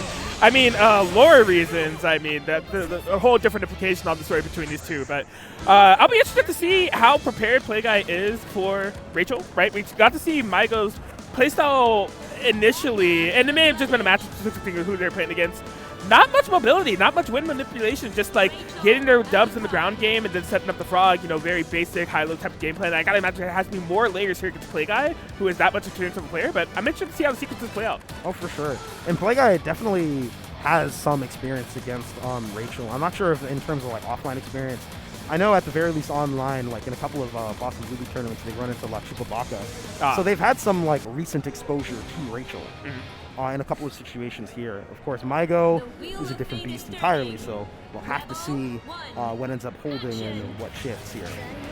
Thus far, though, first interaction goes on PlayGuy's side with a 5D hit there. Okay. Yeah, love the confidence of the PlayGuy. Round start, run forward. And getting the burst from Maigo there early is super good, and nice knowledge of the matchup right there. Ragna's 3C in particular is super useful in this matchup because he can still cancel into Hell's Fang, and then on top of that, his 3C is jump cancelable. So you get to kill George and jump away to parry or whatever follow-up Ritual might show for you.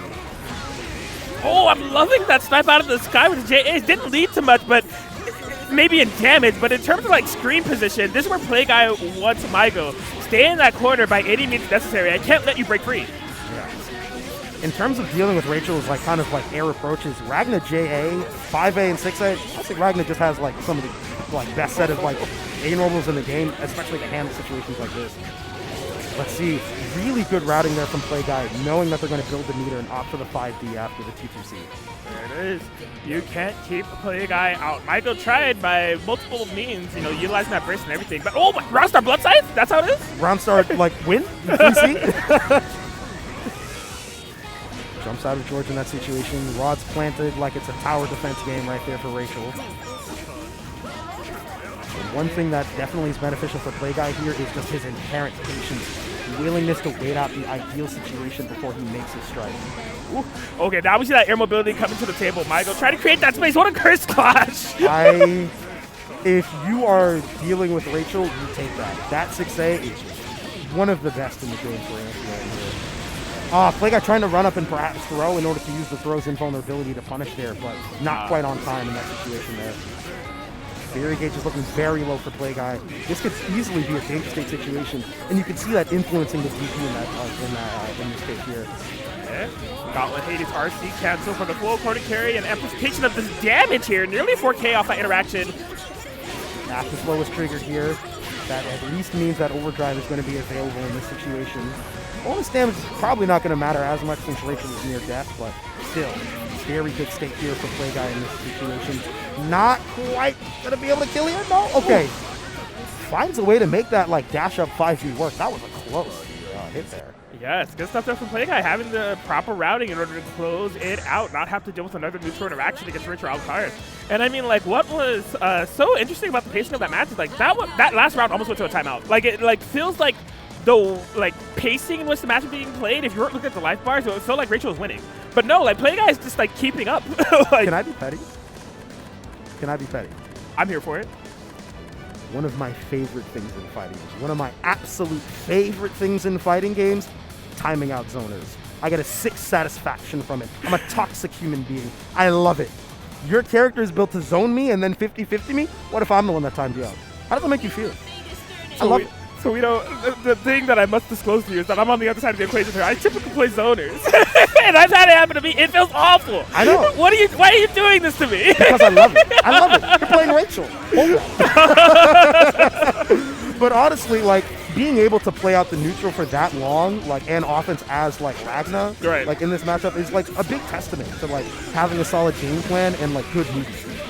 Yes, absolutely. PlayGuy has plenty of just firing right back within this game, too. Ooh, okay. I see. That's a very interesting interaction right there.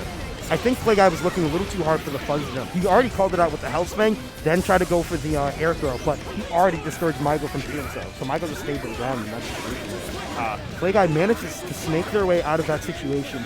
Impressive job there. Good block on the 6D, but oh my, that is a cursed interaction to have 2D beat tear right there. Yeah, I think I was spacing dependent, right? There's just no clash for the hitbox there for Rachel to capitalize on. Catches the tech, PlayGuy. Oh my god, this is looking quite good. Not going to be able to kill off of this confirmed quite yet, but this is fantastic OP. KRM setup goes over there. No dice for PlayGuy. Blood Scythe aggressively to stay in there. Gets the kill on Maigo, and he is at set point. PlayGuy recognizing what needs to be done and executing the game plan. Stay in by any means necessary. Not only that, but if the opportunity isn't there, you just got to be able to wait it out. Yeah. However, even when you do, Rachel has such great tools, and Maigo's so good at using them to stuff these approaches and keep PlayGuy out. Standing overhead, ends up connecting with PlayGuy, gets the burst. This is looking pretty good for Maigo. Not a single hand has been laid on him thus far in this round here. It's something set up in the George. I have not seen that. Right. And this is a dead Ragna right now. Okay. Yeah, pulling up some more unforeseen tech there in order to close it out with a perfect. Maigo needed that, right? They haven't been able to really strike in the way that I feel like they would like to within this matchup, especially against like the Ragna. PlayGuy. We've been talking about PlayGuy so much, rightfully so, quite frankly, but don't forget, this is still Maigo we're talking about here. Oh, yeah. We can definitely get this done and bring this to at least 3 games here. This burst is not going to necessarily be in their favor, though. And now we're seeing the wind that you mentioned that Maigo doesn't really use it on Rachel himself here. Forced to use it a bit more frequently now to just get out of like pressure from Ragna here. Yeah, I've been seeing a little bit more mobility here and there from Maigo. Desperately needed. Here we go, back to the corner of the George setup. Just wants to lock down PlayGuy, checking for that DP. It does come out from PlayGuy, but RC is still available in order for PlayGuy to take his turn there. PlayGuy looking for the counter assault in this situation. Maigo not delivering and just getting out of the corner there. Look at the evasiveness right there with Wind. Absolutely solid defense from that corner situation, just completely turning the matchup on its head from where it was like 10 seconds ago. All of a sudden, we're back in the mid-screen. Maigo filling the screen with all types of Lobelias, Bats, Lightning Rods, anything, maybe even some Frogs in the equation, but no! 40 seconds on the clock. Maigo trying to go for a zoning defensive playstyle, but PlayGuy still managed to get the hit. Empty jump low, active flow and OD. All he has to do was do literally anything else. Jesus Christ. This ain't the character you leave alive, amigo. Oh, sat down on the flip side. Oh no. This could, okay. Gauntlet Hades managing to be the closer here for this set of pools here for BDCF at Combo Breaker here. There it is. Well, thanks for it to end with. Gauntlet Hades was not on my list, but yeah, neither was it for me. But you know, these things happen. We get it done. Man, what a good showing. I like this as I like this set quite a bit.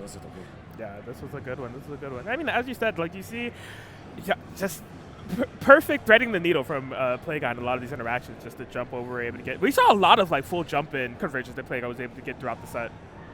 Yeah, for sure. And that's one of those things that I always find interesting when you're dealing with like zoners, like in this game, is that because the movement options are still quite good, you still have the ability to at least force like more proactive play from the zoner. And if you force them to be more proactive and like, okay, like I have to cover the air, suddenly you dash in with like a low, perhaps like a 2B, or, you know, a typical Ragna approach being like, you know, like Hell's Fang, right? Being able to do these sorts of things is like super good here. But that being said, you know, we could talk about this for hours, but we got to get out of here, man. There's so much more BlazBlue that we're going to see here today and tomorrow. So that being said, I'm Tuito. Cracking, it's been a pleasure. Long live BlazBlue. I'm sure there's more coming up here right after this. All right, take it easy, y'all. There's plenty more Combo Breaker 2023 action coming at you on the way. But first, let's take a quick commercial break. If you want to add to your Combo Breaker merch legacy collection, don't forget to head over to the Combo Breaker shop to check out all the amazing merch. Get yours before they run out. What is going on, guys? I am NobodyXE. I'm Wrath. And welcome back to BlazBlue Central Fiction at Combo Breaker 2023. Yes, we have more BlazBlue pools for you today. Yes, That's great right. times. I love BlazBlue. It's such a great game. Central Fiction has been alive and kicking. Great netcode, great net play, great community. We're seeing more of that here at Good Combo vibes, Breaker. very good vibes all around. Yes, there's been a lot of pretty big upsets so far in pools. Who's and upset? Are you upset? I'm always upset. Okay, well, can't help that. You know why I'm upset? Why are you Because upset? Banana Ken's not here. He couldn't make it. After all said and done, I thought he was in the building. You know, he was streaming BlazBlue all throughout like this month, and I'm looking and I'm like, where's Banana Gun? Where's Banana Gun? Where's this stupid banana VTuber, you know? Where is he? I can't believe it. He made like a banana and split. You said it, not me. All right, going into Disappointing. the next pool, we're going to get Rezacted versus AbsoluteManiac. That is a very big name to live up to, and there's a thumbs up in the camera. That's all quality. right. That lets you know things are ready and raring to go. Oh, yeah. All right, AbsoluteManiac. If you don't play like an absolute freaking maniac, I'm going to lose my yes. Whatever it is, you're going to lose it. And All we'll right. see. Is AbsoluteManiac the Naoto player?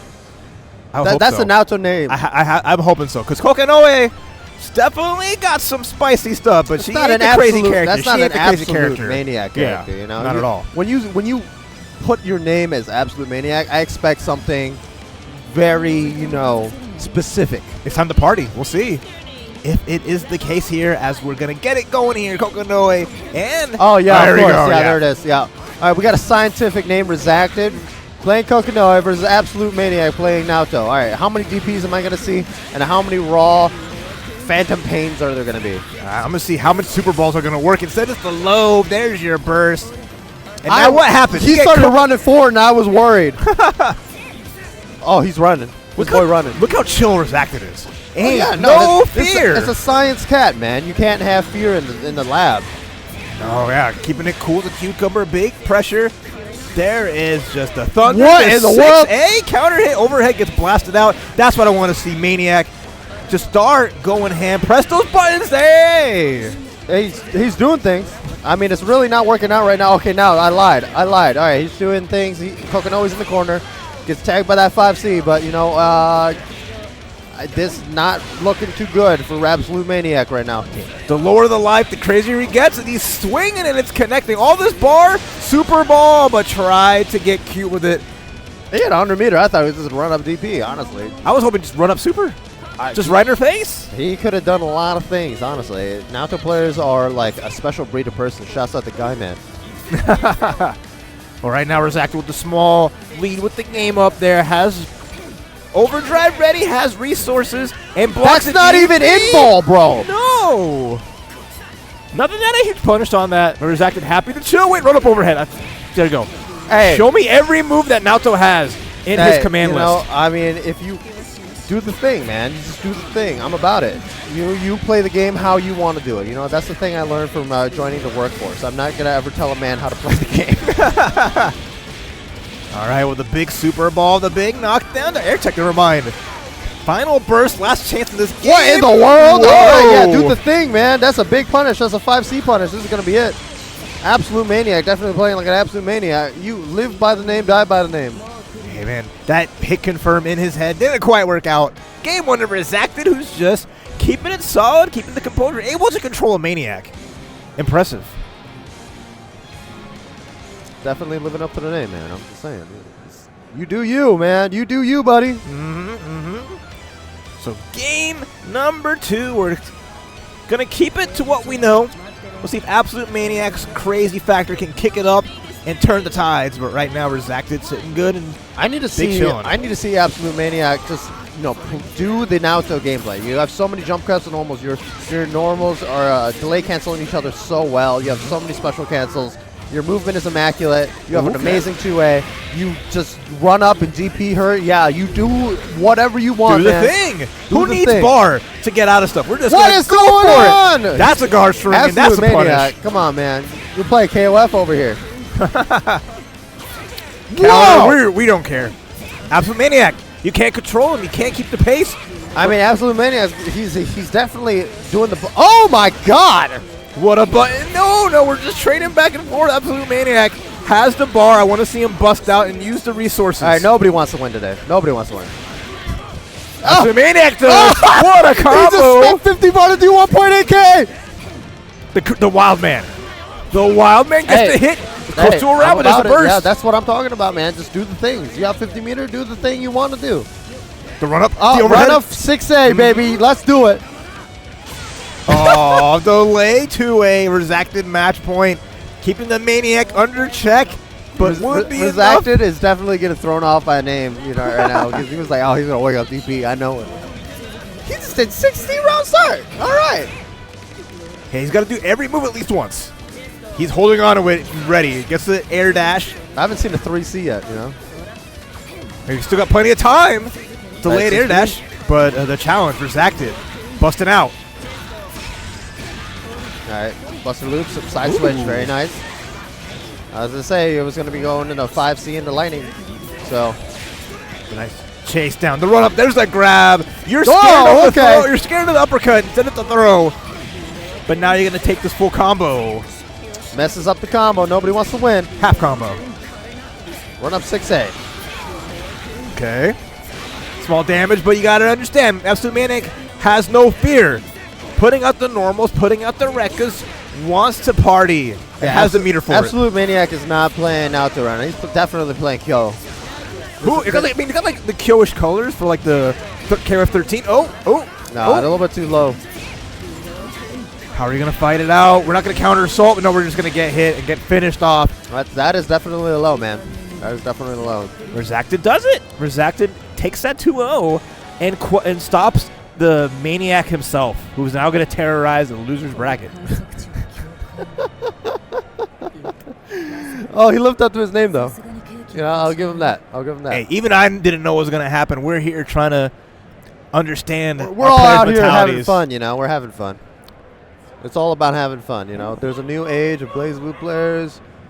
There's the same old me, I'm washed. I'm washed. I don't know why I'm talking, Hey, they're the ones on stage fighting. We're the ones talking about it, so they got more I don't even play video than us. Yeah, I don't play video games no more. It's a time for the new era, and the only person that can save us is Bananakin, and he's not even here. And he didn't even. Shouts out to Jose. Oh, Jose. Shouts out to the Bananakin. All right, up next we're gonna have Zolly, CCND Zolly, and Just a Tomato. We got some interesting names coming up in the pools matches. Once again, we are at Combo Breaker 2023, located in Schaumburg, Illinois.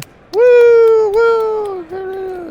Please subscribe, like, share, follow our streamers at esports, lowkickesports.com.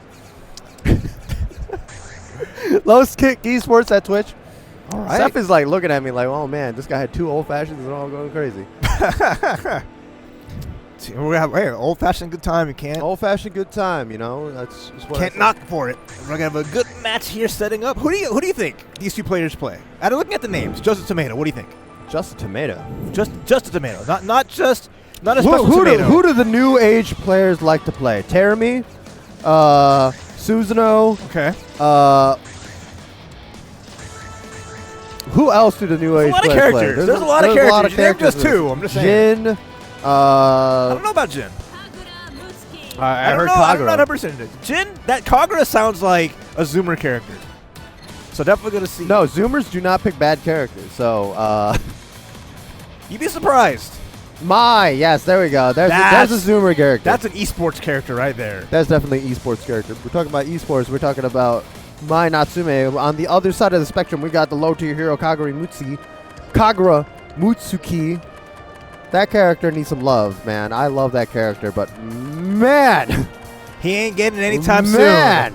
But see what they can do against Mai Natsume. We're gonna have another fun match here, continuing on this Blaze Blue Central Fiction pulls action at Combo Breaker.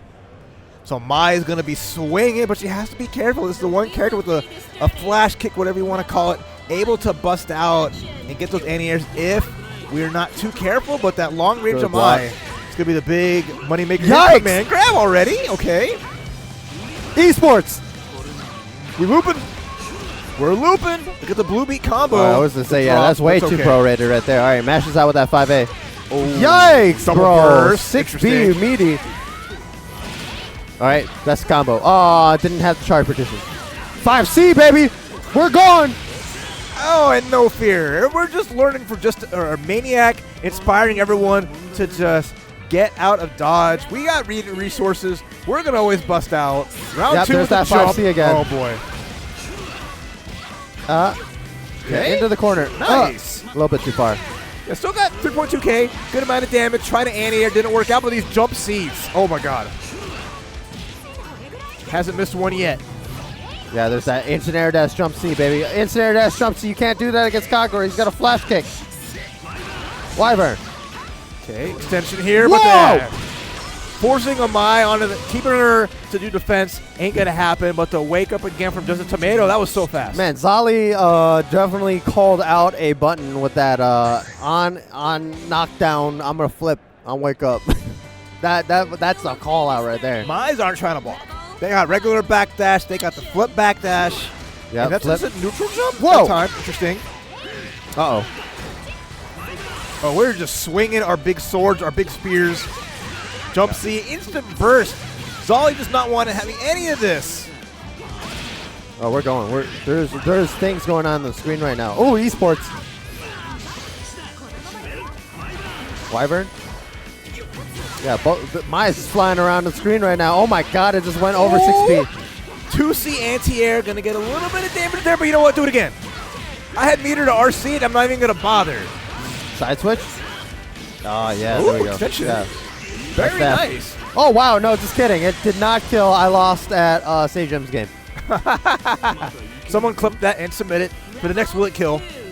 But now just a tomato. Will he win? One more just to finish the job and make it out in the winners. Continue on in winners. Kanamos. 5C starter. Overdrive combos. Boom, boom. We got those. Let's boom, see. boom, boom, boom. He's not going to spend it yet. Okay. Yeah, it's just going to Kanamos.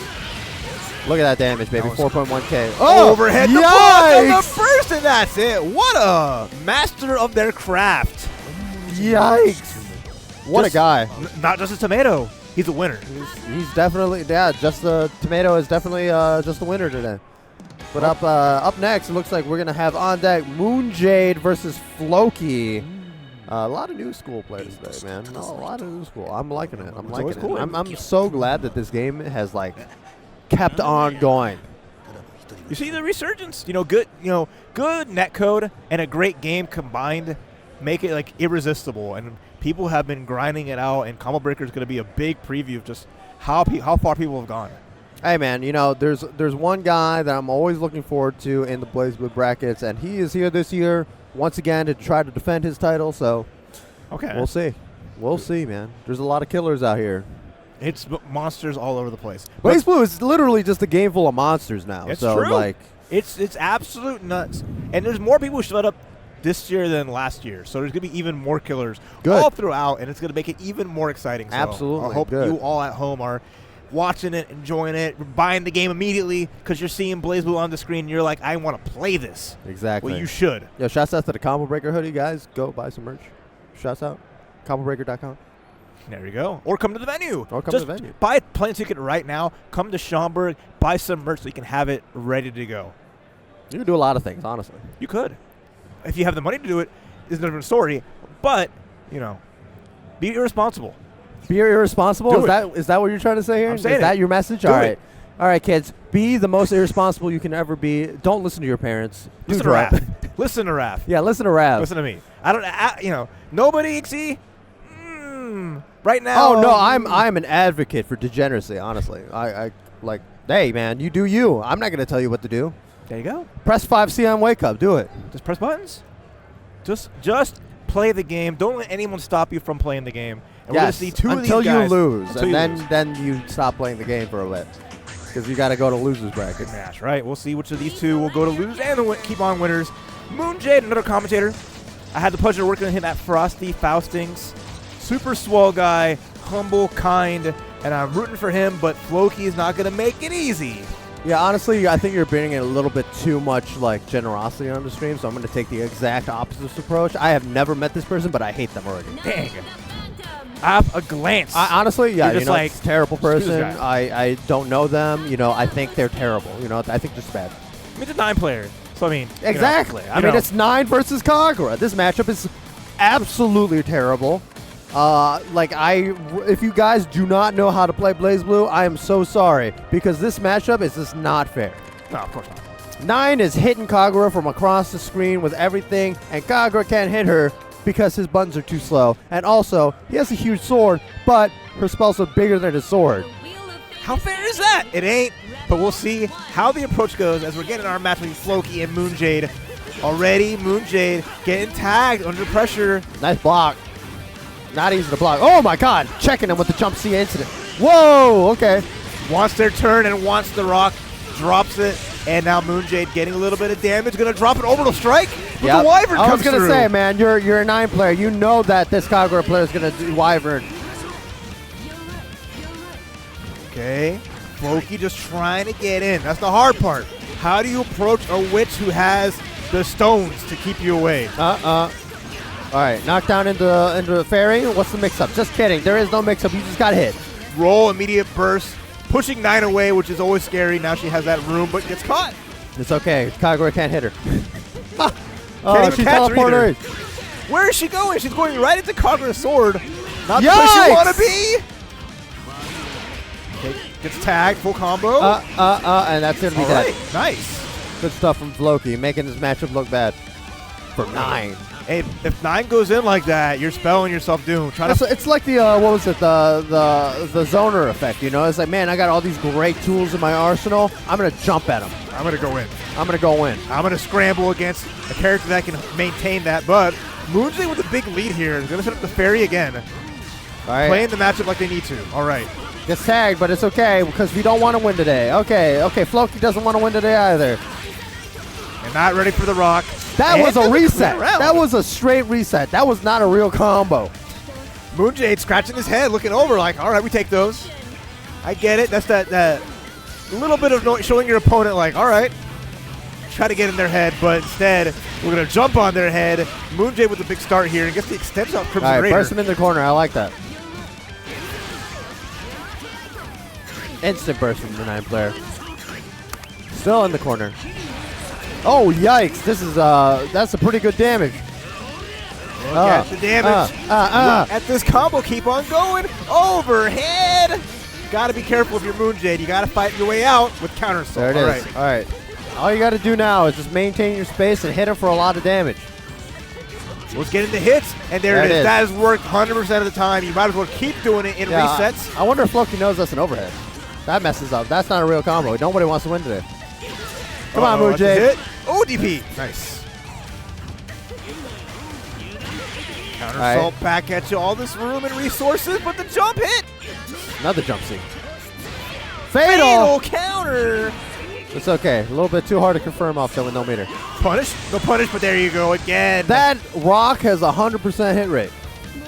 Yeah, no one same, knows dude. how it's working. I was like, all right. Same, Moonjade. That's fine. I do the exact same thing.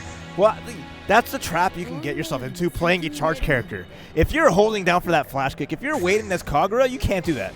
No. Because that rock is going to hit you every time, and you can't flash kick that. That's an overhead. That's a projectile overhead, baby. Game number 2, just immediate jump forward is going to work out. And now Floki with the command grab. All right. I love that combo. Solid 3.2K. Tries to go for the throw again, but nope, not today, baby. Good response. Oh, no. Bad you response. Yeah, you need to do a J2A right there. And so you cannot air 9. It's so inconsistent, especially with that committal. Air dashing right through. Pretty close between both players, though. Overhead connects. No overdrive to save you. Nicely That's it. done. Yeah, baby. That's the Kagura damage coming out. Now when Floki gets the hits, showing that he's got those on deck. Oh, yeah, no. Kagura, you know, as a character, not very good neutral. When he touches you, you're taking a lot of damage. And good, you know, the pressure's coming out too. Moonjade shaking his head. Getting tagged for a reset, but manages to jump out. Yikes! Punish time. Big chance. DP, but the bait with the jump. Yeah, a little bit too Interesting. early on that. That angle's out because they don't want to block that overhead. Oh no, the low. What do you know? How can this go? The counter assault punish. Tied up 1-1. That was a commanding performance from Floki. He's like, no, I'm not that nice. I'm not that nice. Don't praise me. All right, calm down. Nobody's praising you, man. Nobody's praising you. Just play the game, dude. Just do the thing. Just do the thing, both of y'all. I want to see y'all both do the things at each other. They're both definitely doing things. And this is the final game to do the thing. There are at. buttons going around. Will be those 9 big buttons, but she just jumps over, doesn't try to challenge, but gets a jump in, an immediate burst from Floki. Oh, we're scrambling today, baby. We're playing Blaze Blue. We're playing Blaze Blue. That is the most Blaze Blue I've seen in a minute. But the escape, punish for Moonjade, get that combo damage. Yeah, there's no burst out. You have the spells available. You have Flash kick. I would have flash Ooh, the kicked. jump. Nice escape. Yep, toss it out. And again, good damage. As long as Moonjade's got the rock, he makes it work. Yeah, now you're stuck in here. All right, got the resources. Should this be enough? Wow! Hey, that's 10 push-ups. That Hey, is? hey, that's 10 push-ups. Hey, can somebody at Floki let him know? Adding that to the menu here, but gets the hit to push Moonjade in the corner. There's the burst out, though. This is not looking good for Floki. And a DP is just going to connect. All right, we're getting smacked. All right, there's definitely buttons coming out, and okay, that's a rock. Amethyst. One more until rock. Yep, there it is. Okay, 100% hit rate. I'm telling you, man, that thing's unblockable. And the combos too is going to add on. Blue beat gets the anti-air counter hit. Another purple, another menu of push-ups. 30 push-ups. No! All right, baby. All right. Hey, at least you get to do push-ups. You know, you got a workout. You get a good workout. And for Moonjade, no push-ups for him, but he gets to move on in the winner's side. Getting a little cute with it with the rocks, getting the purple throws, showing off just a smidge, and also showing off the little doll he's got. Yeah, his little Toho doll. All right. Hey, where's Bananacan? I need to talk to him. I need to have a word with him. Need to let him know. Somebody at Bananacan right now and tell him that nobody EXE is looking for him. There's a Portillo's with his name on it, and I'm gonna spit in it. No!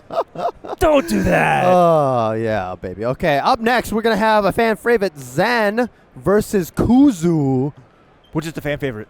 I don't know, actually. Okay. At this point, I think it's Zen. Okay. He's A little wild for my taste, so he's not my favorite, but, you know, he's doing it. He's always doing it. Yeah, that's right. That guy definitely is a Ragna player. Repping the Ragna through and through, wearing the hoodie, and always just making sure you remember that name. So we'll see how they do here against Kuzu. And we're just seeing that beautiful instant replay, the multiple purple throws. All right, but first, we're going to do a quick ad break, guys. Please stay tuned. We'll be right back with more Blaze Blue action.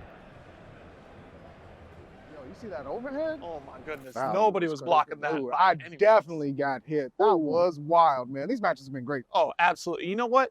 We're about to take a quick break here, and Combo Breaker 2023 is still going on.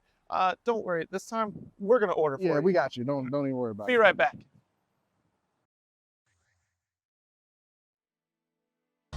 Don't forget to head on over to the Combo Breaker shop to check out all the amazing merch. But don't delay, because that merch is going to go quick. Welcome back. More Combo Breaker. Plays with Central Fiction. I'm Raph with... Nobody EXE, of course. And once again, like we said before, more Blaze Blue Pool action. We got Zen versus Kuzu up next. Ragna versus, I don't remember who Kuzu plays. Yeah, it's hard. I cannot say. I wish I could, and I'll remember it after today. I promise you, Kuzu, if you watch back on this, I apologize. I believe it's Jin. Okay. And we get I want to say it's Jin, so we get the brothers matches. That's fun. But I am very sorry to anybody that watches back on pool matches and just listens to me talk about you, because I am a big asshole. I am a very big. You're adorable. Right? I'm the most adorable You're asshole adorable. you'll ever meet. Honestly, if you meet me and you're offended by me, I'll buy you a drink. I'm sorry. I'm having fun at the expense of you, and that's a wrong thing to do. But you know what? Yeah, shouts out to Blaze Blue. There you go. Shout out to Blaze Blue. Shout out to Central Fiction and everyone who plays it. Coming through here for Combo Breaker, just to make sure you remember that this game is going to be alive and kicking for as long as people will have fingers to press buttons. I mean, I don't got much longer, man. I got a year until I'm 30, and then I'm done, man. That's it. I'm done. I'm giving up my. It's going to go and just off into the ether. Yeah, I'm going to turn into Spider-Man, you know. Raph, I don't feel so good. No. Anyway. All right. Well, I feel good about this. We got, with the basic colors even, we're getting the tried and true default Ragna, default Jin. You know, it takes a lot to play these default colors, so I'm hoping that I'm seeing a lot of, you know, like the premium gameplay. We'll see how it plays out between this. As Ragna wants to rush down, Kuzu wants to make that space, gets that first hit. Test. Seth, can we get a little bit of game sound out over on the commentator slot? Yeah, thank you so much. Getting feisty, and the counter hit confirm. So Kuzu using those good buttons, but if Zen can get in and make the party start, that's all he wants. He wants to just have fun. Instant blocks, though. Instant blocks from Kuzu. I'm really impressed from both these guys right now. Unfortunately, Kuzu does get opened up by that overhead. You can't be getting hit by those, buddy. You want that free Chipotle, you got to earn it. Get those reactions. Oh, no. In this corner, just getting Kuzu does not want free Chipotle. Not at all. These overheads working good, but there he's fighting back, though. Hold on. Side swap. Interesting. But what do you do with it here? You got to watch out. There's a overdrive. There's resources. Zen buffering. He's holding on for dear life. Yikes. Got him, baby. Oh. Oh, got him back. Honestly, if I was Kuzu, I would have just thrown again, because you know he was trying to match that throw. Yeah, would have been a TRM again. Spooky situation, but Zen gets that first round. All right, a little bit too far, yep. Got hit by so many overheads, wants to do it back, but right now Zen getting the combo. All right. Keep it simple. That's Ragna in a nutshell. Oh, yikes. Oh, yeah, a little bit too far, yeah. That's a really hard confirm, especially. Oh, my goodness. Yeah, so the thing with Zen that I've noticed a lot in the many matches that I've commentated with, like that I've watched him, he really likes to just press that 5D. He likes to party, all right? I lost that Will It Kill again. It didn't, but the OTG did. That technically comboed because he didn't tech. So you're right, actually. Semantics. No, I lost. Okay. I lost. Okay. That's how not it a real works. combo. Okay. That's not a real combo. But Zen looking strong right now. Kuzu's got to kind of tighten up his game plan. He's doing a real good job at, like, you know, trying to manage that neutral, but he's just getting oppressed a little bit too much. I want to see him just kind of take the initiative a lot more. Okay, we'll see if he wants to put that pressure. Already backing away a little bit, giving Zen command, and Zen gets a confirm too. That's not how you want to start. That's fine. It's not too much damage just because it was a Nightmare Edge starter. Yeah, it doesn't tech it. Yep. Notices that Zen's just trying to go for that air reset with 5D. Do it again. Just keep trying to catch this guy, jump back. Nice block. He wants Chipotle. Okay, that's an overhead. We went from layer 1 overhead to layer 2, Gauntlet Hades. You're not ready for that yet. That one's a little bit harder to block, but you know, if you want Chipotle, block your overhead, watch your heads. Wheaties. Good answer. Could have got a full punish, though. I like the overdrive, but at least that's a start, right? Not a real combo. So we take those, good damage. One more of these. With the meter here, we're going to see something cute, but no, we're just going to see barrier into DP. Oh, wow. He blocked it. He got hit by the low, and it was no combo. That's an overhead. Oh, he's trying to bait the burst. All right, buddy. Come on, you got another round left. You don't need to bait it. Just do the thing. Oh, no! That was a DDP. Oh, that was a rage burst, too. That's the hero burst I've ever saw when you got a little bit of barrier and you got an overhead you ain't ready for. Burst, man. Come on, Kuzu. All right, down to this. Zen, potential to clear it 2-0. All right, he's trying to go for another Gauntlet Haze. Zen is just trying to do anything he can right now. Kuzu finds a good crouch confirm. 2-2-C, get the knockdown. Boom. What's the mix up? All right. This is Going for the safe safe jump. Right. Oh, wow. This gets opened up at the delay 2 ways. He's dashing in. Nice pressure, but great barrier. The ideas from Kuzu working out. What a cancel. That was amazing. hot. All right, kill him. Oh, no. Just kill him, brother. Okay, there we go. All right. Who needs to block Gauntlet Hades when you can uppercut it? That's a big W there as Kuzu staying alive here. Keeping Zen out of his face and making sure. Okay. He does the job. All right, meaty 6P. Ragna wants that Chipotle right now, man. Zen, yeah, you can tell. Zen wants to eat. Yeah, free burritos in his future here with that pressure. There's resources for a DP, but you don't got many chances if you're Kuzu. Kuzu's trying to instant block that 6D and he just missed timing it, I think. Oh, no. That's what a way to Chipotle, go. baby. That's Chipotle money. This burst block brought to you by Chipotle Burritos and Burrito Bowls. Man, This man- Zen's going to be on the toilet for a minute. Well, he's going to be on the chair for a minute, putting all the drinks back on. But all right. This man, Zen, forgot his pad at home. He went and bought a fresh pad, and he's like, I can't believe I'm playing better than I ever have. Breaking a new pad. Maybe that pad was just like real messed up and he just never knew. Honestly, hey, you do it. You do you. Up next, we're going to have a Canadian player once again, meeting the Canada, apparently. Got to get our Canada quota, all right? We got to get our Canada quota on stream. Yes. At least once here at Combo Breaker.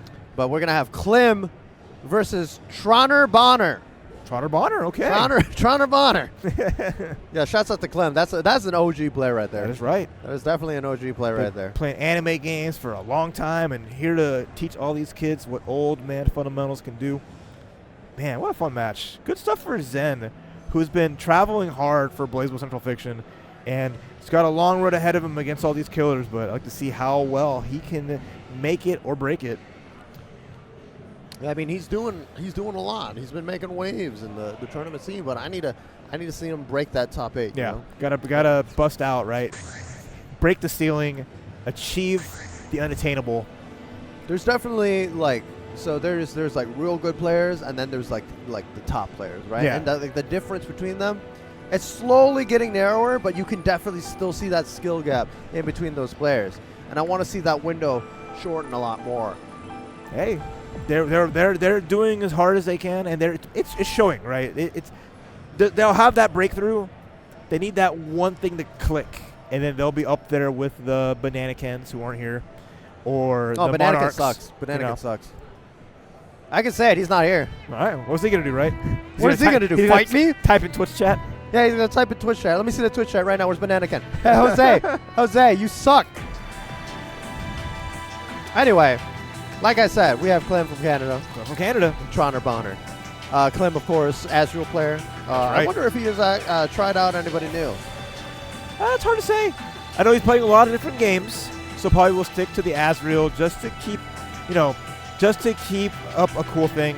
And that's a fun character to watch. That is the maniacal character you ever get to experience. That is definitely an asshole character right there. You know, it's like, oh man, I want to learn how to play BlazBlue with my friends. I'm going to learn how to play Azrael. And then your friends stop playing the game. And then they stop playing the game. And it's like, what have I done? Oh, well, that is the life of Azrael. We'll see if that's the life of Klim. Can Trotter Bonner stop the mayhem and keep from getting ran over? It's going to be... Hey, I'm rooting for Trotter Bonner, man. I'm rooting for Trotter Bonner. I'm trying to see the USA win, man. I'm American. I'm American. North America be gone. North America be gone? What? That North America, Canada's part of North America. That's why you're saying you can't. Yeah, you can't include North America. It has to be just straight USA. Yeah, that's why I said USA, baby, NA. This is gonna be cute. Oh, this is a very interesting matchup, right? So, Azrael neutral definitely has been a lot better in the previous games. His movement is, you know, still the same, but, you know, he lost a lot of the neutral, kind of like, I'm going to win this neutral now. Especially against Kokonoe, who can just kind of control your movement for the most part. Yeah, the better range, the kind of that neutral with the tools, but we see the absorption. I like that. Yeah, we got Growler. Oh, wow. We got magnetic hands. Like the Spinneroonie. Just the extension. This is that training mode character. With rollback and better net play, the Kokonoes have come out in full force. So when Azrael gets knocked down by Kokonoe like that, right? And she does that meaty 2B, he cannot DP or Growler. Oh, yeah. That's just guaranteed forcing him to block. And look at Trotter Bonner run through the different options here. Let's go, Trotter Bonner. All right. Reset. Nice block on the barrier. He's playing the Banana Can color, too. Is this Banana Can? Is that Banana Can in disguise? Banana Can? Did he show up? No, or is this just the protege? You know, bananas come in bunches. That is true, but Trotter Bonner is definitely showing right now. That 2B once again. Oh, try to go for a reset. Cheeky. But Klim forced to just block. Okay, yeah. Very nice Gustav. Yeah, bust out. Full damage here, too, with the mark. Nice. Overhead. Yeah, 2A overhead, baby. Let me see your reactions. With the up back. Overhead. Wow. Interesting. Falling button 6B, baby. Let's go. Yep. Yeah, I gotta put some respect on the Super Ball. She goes to the store, picks him up. Oh, good nice match. Catch, yep. You know that's that very easily. Oh, big counter hit. Slap. 6B. Oh, no. Just give it a simple. All right. Oh, with the up back button. Ew, and the hero burst, too, to DP out. Strike. Gustav. Yeah, you see that. You see that the Azrael movement definitely kind of showing right there, but Trotter Bonner didn't get it clipped by the Gustav at the end right there. And the magnetism be damned. Klim's going to find a way in, but there is the repulsion, the big hit. The jump A is connecting, but no big damage, and now we're going to counter hit. Oh, and here we go, going to add on some nice damage.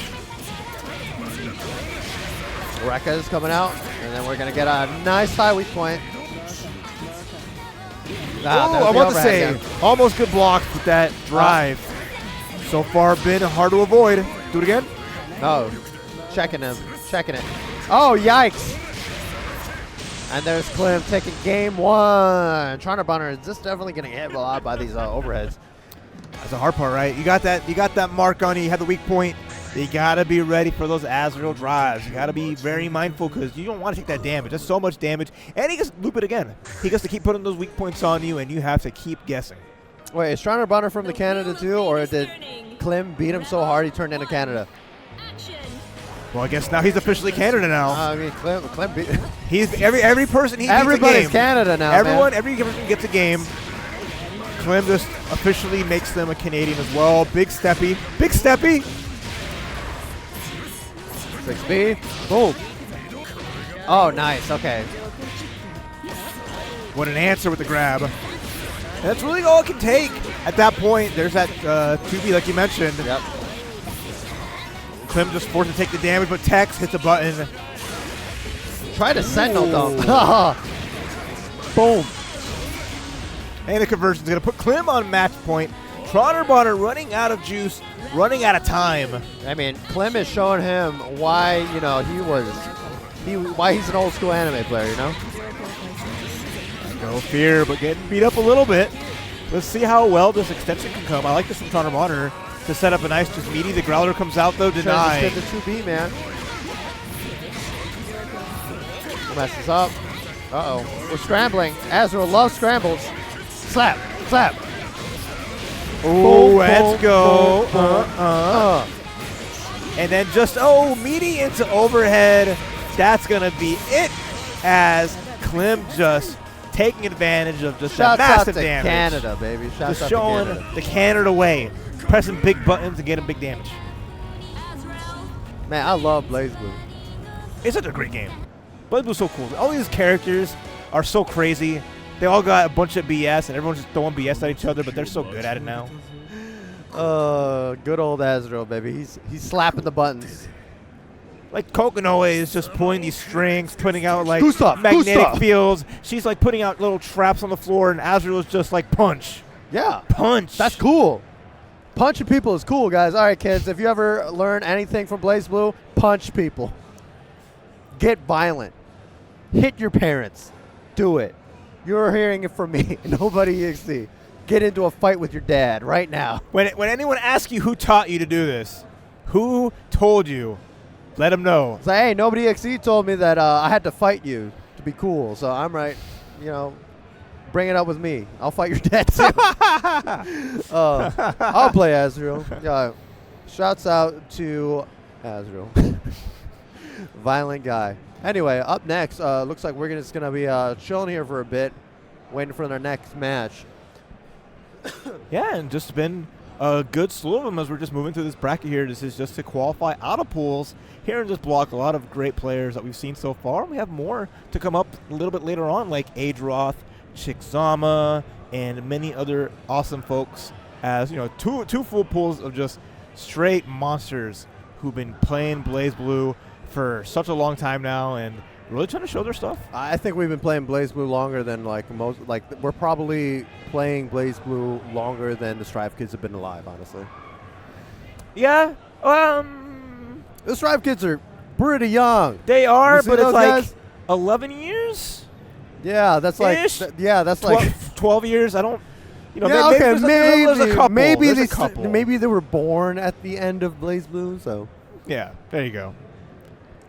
And if they've been playing Strive since that little, then they've got to be the best of anything. Oh man, shouts out to Combo Breaker. Please support your local game scene and everything. It looks like we're just zooming into. Hey, can we get that camera onto our bracket runners and see what they're going on? All right, cool. Yeah, there we go. Look at these guys. They're Nice just talking. discussion here. We're trying to figure it out. Oh no! We're like I see a Ragna hoodie and then Zen walking up on without stage. a Ragna hoodie. So is this gonna be a double Ragna thing going on? Because I hate Ragna players, man. I can't commentate. I'm gonna leave if this is a double Ragna. You can come back like in Ragna mirror. I'll give you like 4 minutes and you'll be fine. If you want to just take a small break, it's no problem there. Okay. And cheesing at the camera. I see you, Zen. If this is a Ragna mirror, man, I'm going. He's got the red pad. You're not too. gonna see me the red. Only Ragna pad. There's only one color pad Ragna players buy, and it's red. That's true. You can like tell. I said, I've said every year before this, Ragna players, besides a select few, they're definitely a special breed of people. They let you know they play Ragna. They're like the vegans of BlazBlue. They are very want you to be aware. They just ask every time, "Hey, have you heard about Ragna the Blood Edge?" Yo, Ragna the Blood Edge. So which of these two are going to get that default color though? It's going to be the battle. Who's faster? Nobody. I'm not letting them. All right, we're buying colors for Susan. Okay. Oh, never. Okay, no, this is I guess this is probably. Yeah, it's Ice Cool. Ice Cool. Okay. Very nice. So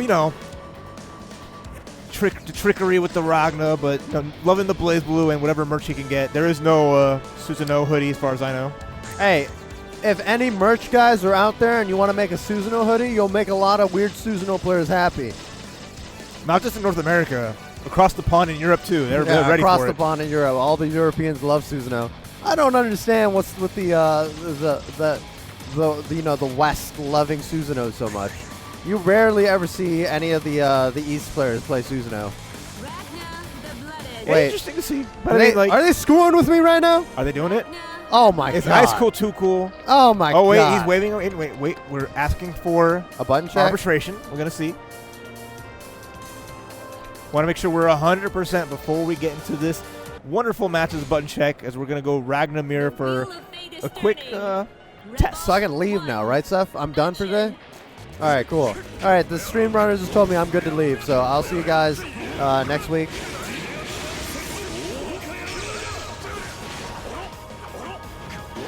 So what does the Ragna button check look like? We got a taunt, okay, trying to get a little cute with it. We're just gonna do a little shuffle. All right, showing off the teabag work. I see. All right, your buttons work, bro. Just do it. He can overdrive, so we know that. They're both pad players. All right, there we go. All right, there we go. No Ragna mirrors, thank God. Shouts out to Susan. I've never been so glad in my life. You've never been so happy. This is canon. All right, what's the song though? It's Just Die. You know what it is. What's the real? It's Black Onslaught versus Just Die. It's gonna be a battle. Who got selection? Okay, it is. Black Onslaught. Zen got the pick. Every Zen got the single pick. Ragna player is Yep. always, I play Ragna, Black Onslaught. That's the thing. You can tell who got the choice of the music. It's God. like you pass them the Ox. The first thing you're gonna hear is- honestly, it's like Ragna players and Susanoo players. It's always just one song with those guys. I don't understand. never pass Ragna players or Susanoo players the Ox. Do not pass go if you are a Ragna or Susanoo player. Whoever wins, we But lose. hey, shouts out to Black Onslaught too because that song just kind of slap. And we have intros rock. The canon intros as a high-profile match between some of the best players of their characters here and combo breakers with Ice Cool and Zen. All right, we got a DP. This matchup already became way harder for Zen. Look at Ice Cool just playing neutral. It's like, come at me, bro. Oh, we got back there still. He got caught. All right, Ragna's going to kill off of this a little bit just because of the mechanic. Ragna's so cool. There's He that 5 steals life. He can absorb it. He's got edge in the name, man. It's true. All right, 5B counter it. Yeah, instant burst. Tries his bait to throw with the blood scythe. Yeah, or the DP, either one. DP doesn't go that high. Nice hit. Do you have an extension here? Pretty good damage. Finish the combo. Nightmare Edge. Here's the thing. Ice Cool has a DP. Yes, there And it we is. baited out again with the scythe and the Ice punish. Cool Okay. is getting washed right now, but he's got 3 unlocks. All right, he's got a sword. Oh no, Zen, you're not. This isn't good for you, brother. He's got Grand Viper now. Oh my God! Almost Oh, no! Meaty DP. Say it ain't so. Hey, Zen got just hit by it, so. Oh wow! That was a DP. That was the best DP I've ever seen. That is the greatest DP I've ever seen because he messed up. Because he messed up and he won it because of it. Beautiful from Zen getting that first round against Ice Cool. But the counter hit 5B. I don't think I've ever seen anybody like mess up a DP and get like just get away with it more than Zen. That was beautiful. You can tell that's happened before. That's happened many times Many before. times. I feel like that's every time I see Zen play. Okay. But Psyche? you know, Ice Cool has 5 unlocks right now. But he got hit by the second hit of Gauntlet Hades from full screen. Wake up button. Okay. Zen, not afraid to scramble, is going to keep it going. He's a Ragna player. It's a fun. Oh, wow. yes. That's what I like to see. Okay. We're special Yo. moves, Ragna. Special moves, Ragna. Gets a hit Special too. moves, Ragna. Okay, Astro time. Yeah, You have an opportunity. Anything, a throw, a hit, Now, if he gets hit by 5B, he loses. burst. Still Astro on deck though. Yeah, 5B and Ice Cool loses. Oh, but the whiff. Couldn't throw that out like that. Ice Cool with that patience at a distance. Knowing that doesn't want to get hit by a Twitch clip, all right? Doesn't want to be put in the next Combo Breaker trailer. Sword unlock. 5A. 6B. Yeah, there he is. That's the Susan special right there. Unlock the lightning orb. Oh my God, so many unlocks on this. Look at this extension as he's been getting new special moves. There it is again. Yeah, the DPRC into throw. Patented Susanoo game plan. Deja vu. Zen with the wake up DP, but drops his little combo. And now he's gonna die. Rip. Oh, you don't like to see that happen. Ice Cool up 1. And nice turnaround, Zen. I mean, it was a slow start. Zen got that first game pretty well, but then Ice Cool's just been super solid. And like every run-up DP has hit, so it's either Zen going for his own wake-up DP or not respecting. He's just getting slapped. I think Zen's trying to up back a little bit too much. All right, Zen, you gotta stop letting people know you play Ragna. All right, Must Die comes on. All right, the Susanoo won that first game, so Ice Cool As a got rite the of choice. passage, yes. As a I rite get to of pick the passage. song. It's my time for my power-up. So we will see. Can Zen defeat Susanoo powered by Must Die? Well, he's definitely going to find a better game plan right now because Ice Cool is just kind of... He's playing the neutral way better than Zen right now. Oh, you Zen can't be dashing whiffing like in. that. Yeah, just getting tagged. And already a good amount of special with the wake-up buttons. Okay. Yeah, Zen is just not respecting Ice Cool on his wake up at all. Ice Cool has the bar too. But it's mostly been used for, oh, nice reaction. Yep. And a DP just to make sure. Really well executed. Okay. He needs to get an unlock. I think he messed up his combos. We definitely wanted a better unlock right there. Zen with a big chance here. Has meter, has the Gauntlet Hades to RC. Do it again? No, just DP. Yeah, he has 50 meter. Punish? No! Wow! Run up? Exceed Excel? Okay. That was interesting. I think you could have just killed him. Hey. You do it, Zen. You let him know that you don't eat meat.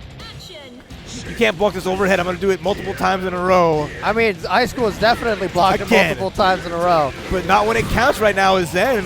Round start, Gauntlet Hades, anti-air.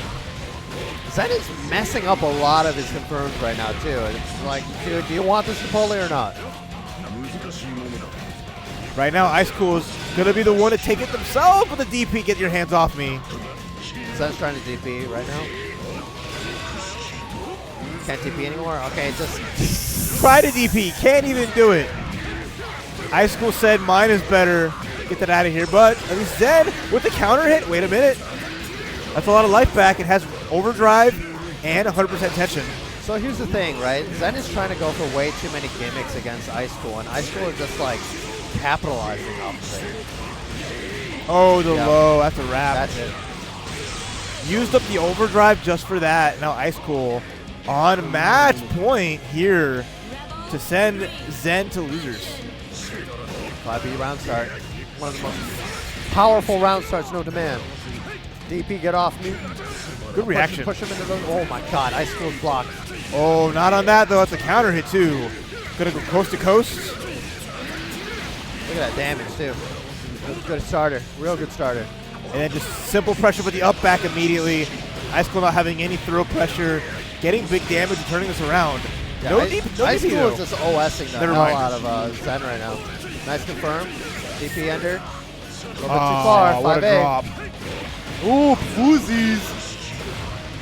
Yo, Ice School plays this game.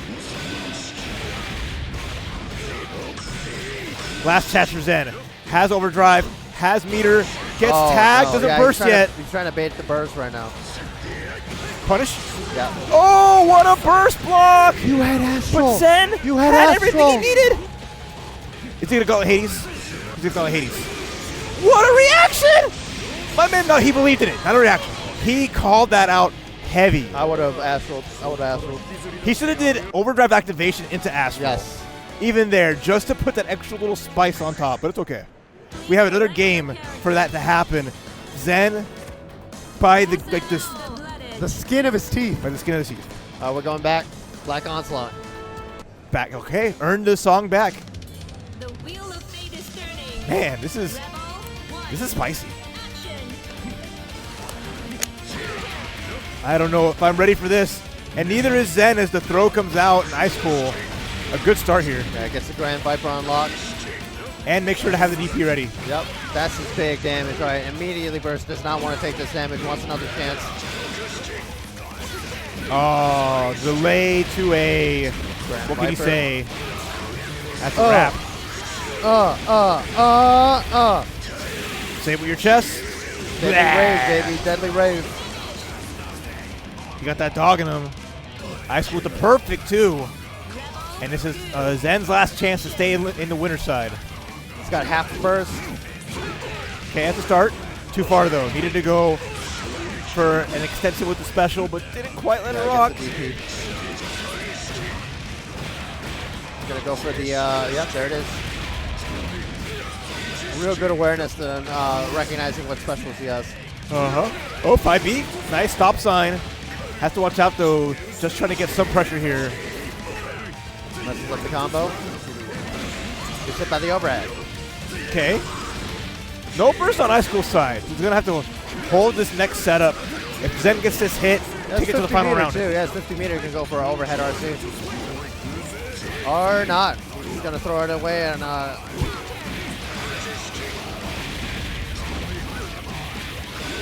looking kind of spooky. Okay. Yep. Oh, bust out. Astral on deck, though. Gotta watch out. Is Ice Cool a cool dude? That should be it. That could have been Astral right there, actually. Oh, he tried to bait it. No! Let it rip. Why do Ragna players? No! He let it rip. Why are Ragna players? After everything you had, At the last second, the whiff DP. I mean, he's still got the losers run, man. It's not that serious. You got it. He's looking a little shook, though. Yeah, I mean, so Zen, very emotional player. Happens every year. This guy loves the game, and I respect him for it. You know, you still got the losers run going on, so you got to do it. Unfortunately, Ice Cool got the better this time. Aww. The hug it out, yeah. And the friendly hug. No bad blood between. Oh, there's always bad blood, baby. You beat me. I hate you. There's bad blood flowing in your veins. That's all you got in there. I get you. These two guys, though, they've been played enough, and you see just how that back and forth happened. You see they know how each other plays. They know disrespect is coming left and right, and it's just a beautiful thing to see. But, of course, with a lot of disrespect, you can't disrespect our ad sponsors. We're going to take a quick few seconds to give you our little ad reel, and we'll be shortly back with more BlazBlue Pools. Yo, you see that overhead? Oh my goodness. That Nobody was crazy. blocking that. Dude, by I any definitely got hit. That was wild, man. These matches have been great. Oh, absolutely. You know what? We're about to take a quick break here, and Combo Breaker 2023 is still going on. Don't worry. This time, we're going to order for you. Yeah, we got you. Don't even worry about it. Be right back.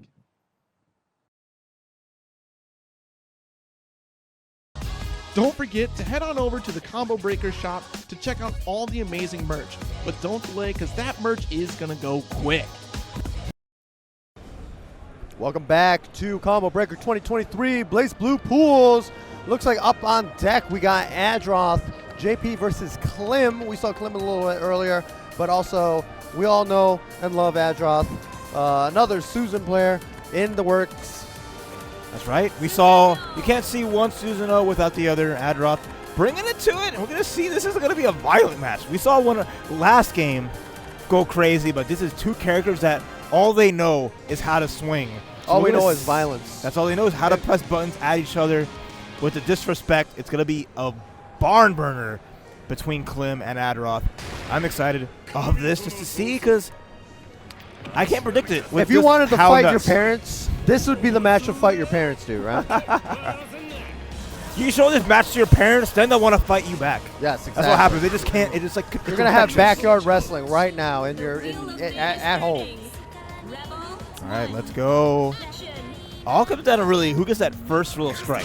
Oh, there it is. As Klim gets the first, Gustav, and now you are Susanoo in the corner with no reversal, no bar. All you can do is pray that you can block it overhead. Canadian overhead right there. Get that upper weak point once again. Yeah, that's overhead. He tried to push me with a barrier. My overhead crosses the space. Keep applying it, going low, but almost a nice escape. All right, yeah. I like what Klim did right there, where he's like, oh, you're trying to get out of the corner? Well, let me just switch spaces real quick. Big 2C. One chance, though. This is nice for Adroth, who just has a couple unlocks now. The reversal just gets the meter, barely gets the meter for it. Okay, other side, and simple confirm. Klim taking that first game and kind of showing how the pace can be dictated. Once Susanoo gets hit without having any specials unlocked, it's just so hard to contest like these frame traps in the plus frames. But Susanoo, pretty good buttons against Azrael, so we get some unlocks on deck. Do a safe jump. Oh, big punish. Make him pay. Instant burst. I like that. The bar was spent before the burst, so better situation for Klim. Nice block, no punish though. No punish though, yep. A little bit too far. That DP definitely a little bit difficult to punish, especially when you're Azrael. Had an IB, but has IBs. It's just not paid off yet. Trying to just block this out. Nice uppercut. Yeah, enough of this. Oh, even speaking of enough of this. Oh, hell yeah. Second dump out. All right, guy cancels out. Oh, yeah, good barrier. Whittling down on that barrier gauge. Oh, Gustav out. Yep. Other side. Nice choice. Getting the cute stuff. Oh, big hit. Mash to see though, almost. Oh yeah, the 5B coming out, disjointed hitbox. I like that backdash. Just let it rip. If the DP came out, you would have been fine. He got a punish. Adroth playing it smart, playing it safe. Doesn't want to overextend. He's got the DP on deck, but you know, Klim is going in for that pressure, making sure he can't just safely unlock right there. Oh, what an answer. He's got sword. Denying the 6C, getting more unlocks. And a safe jump, too. This is not looking good for Clem, who's taking so much damage. All right, level 2. Level 2 tackle. Oh, Sentinel dump gets dumped on. Clem with the final burst, last chance. Adroth is going to do something spicy. Doesn't have a DP, but I feel it in my bones. Oh, yikes. Yeah, just getting clipped by that jump C. It's such a big hitbox. Azrael definitely has some good anti-airs, but you really got to wash your head. Yeah, every time, be mindful of that, because you just see what happens when Susanoo just lets a free air dash rock. Oh, good back and forth, though, but it's all Adroth. One up, Gustav. Yeah. Didn't IB it, so it's still +1. Yeah, it's still the turn of Clem. It's a nice DP unlock.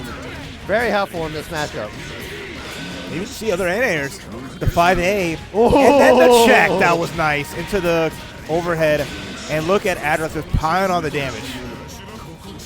Yeah, that's some matchup knowledge right there. Just the little things that look so nice. Nice counter hit into the side swap. Okay. Clem just getting nasty with it.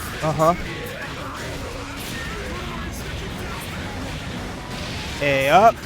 Overhead again. The blocks. The immediate 2C. Get it out side of the switch. sky. Oh, Sentinel Dump works out this time. Unfortunate ender, though. Couldn't get the combo. Match point. Adroth and Susanoo going to send Clem to go to the gym. 5C round start. It hits.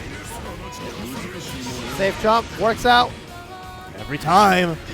I'm not ready for it. Do it again. Yep. You bait my 2C. I still got more in the tank. 6B. Oh, yeah. Nice check with that 5A against that Gustav. That is definitely matchup knowledge right there. Get bravery. the full confirm. And the throw. It's going to be, nothing you can do about it. Good stuff from Adroth. Taking it over Clem. Clem's going to have to make that miracle losers run. And not going to be easy, but dang, if Adroth didn't look great in that. Just super solid. Kept the space right. Had great defense. And just once they got momentum, that's kind of how the matchup goes. Who gets started? Who puts the other kind of in the corner under pressure and then just assaults with those big buttons. Yes, but up next, we're going to have a crowd favorite. It looks like it's going to be Chickzama versus Kentoki. If you guys don't know who Chickzama is, she is the person that runs a lot of the Blaze Blue online tournaments. That's right. One of Blaze Blue's biggest supporters, always carrying the scene, and it's going to be finally made it out to Combo Breaker. So we'll be excited to seeing how they do against Kentoki. This is going to be a Hazama mirror match. Yeah. So what is going on in the crowd back there? What's with all the green? Is that a bunch of Hazama stuff? I can't tell. I don't know why it's like all. There's the green glow over green there. Glow I'm not 100% sure what is happening. What Beetlejuice being summoned looks like. Yeah, Beetlejuice is getting summoned or something. But Chickzama is on the screen and she loves Hazama, as the name implies. So that's the ride or die. But they were lamenting that, oh my god, of course, on stream I got to do a Hazama mirror. So the snakes have to eliminate each other in the winner's side here. I feel like that's like every year, man. Always. It's like, oh yeah, there's a Hazama. Okay, that's going to be a Hazama mirror match or a Terami mirror match or whatever the hell else there is. Pick your poison. So many snakes to choose from in this game. 3 of them, in fact. And they want more. They're greedy. They're all the same person. They are all the same person. It looks like it's going to be the Hazama mirror match. Now I got to pick our colors. See who gets what. You can see that, right? Yeah, You yeah. can see that green in the back. I'm not tripping, right? Whatever game that is violently green. I think it's from the other stream. If you guys did not know, Combo Breaker, multiple streams. If you're interested in watching Blaze Blue and another stream that's going on right now, please go check out that multi-Twitch stream. Lots of streams going on. You're going to need at least 5 monitors for all of them. I don't know about that. Okay, I 3. don't know about that. If you want to enjoy them all. Yes, if you want to enjoy them all. You can fit them all on one monitor. But it's not going to be watchable. Then you're looking like you got like a CCTV. Yeah, you're at and you're watching security. Right just all right. Yeah, you're at work over there watching CCTV. But here we go. It's going to be a lot of flying going on. All right, just kidding. We started out with Venom Sword. We've been having Canada on deck, and they've been showcasing that they've been very strong. Nice check. Chickzama ready to go. Gets the hit. Ooh, nice check. Reset. Let's go. Unfortunately, does not get the side. So pay attention to the chains. Oh no, messes up the micro dash 5B. All right, gonna go for one more setup. Got a hit, didn't finish the job. Kentucky got to be careful. They don't have much life to work with. We're Hazma players. They don't confirm. They just do. Potenji, and it will take it. Chikzama taking the first blood of the round. Yeah, they do a good job. Their like pacing is so on point, and you'll see all that experience come on deck from Chikzama. Yeah, you already got putting pressure. Huh? Oh, he tried to go for that DP anti-air. Oh, we're going. There's snakes. Ooh, nice. Slap, slap. Good air throw and the extension too. Gonna go for the chain and knock into the corner. Ooh, okay, spicy. Chikzama, the better angles. Gets hit by the charge low. It's gonna be some nice time, nice damage potentially. Oh no, drops it. Yeah, they're just grappling everywhere with the Ouroboros. Nice counter hit. Big chance for Kentucky. What's the knockdown? What's the mix-up? No mix-up. Overhead. 6A. Counter hit too. Don't even have to go attention immediately. Great for Chikzama, who can go for another overhead here, and there it is. There it is. Not spending super just yet because it's not optimal. 1, 2, 1, 2, 3, 4, 5. All right, guess for game. Guess for game, and you can't block those. Command grab comes out, and Chikzama, game number 1. Chikzama definitely taking the pace of the match early on. For just sure. finding every single hit. Like Kentucky's gotten a little hits here and there, but it's just been like some like light punches or not a full combo. It's just paying the price for it. Chikzama's just got the better movement and is controlling the pace. Yeah, Kentucky's definitely being slapped by a lot of the straight chains. Just not great chain placement right there. Nice neutral jump. That was cute. And a good start for Kentucky. Yeah, Hazma's got long legs, man. Oh no, the weird angle. Once again, that throw comes out. Another big air grab. Yep. Chikzama gonna pull into the corner. Yeah, you go over here. Oh, delayed air dash too. Yeah, try to get it going cute. A little bit too far though. I like these options that both players are kind of throwing out in their ranges. The counter assault, though, that's all that meter gone, and you're still in the corner here. Finds a hit, has a small life lead, but here comes Chikzama.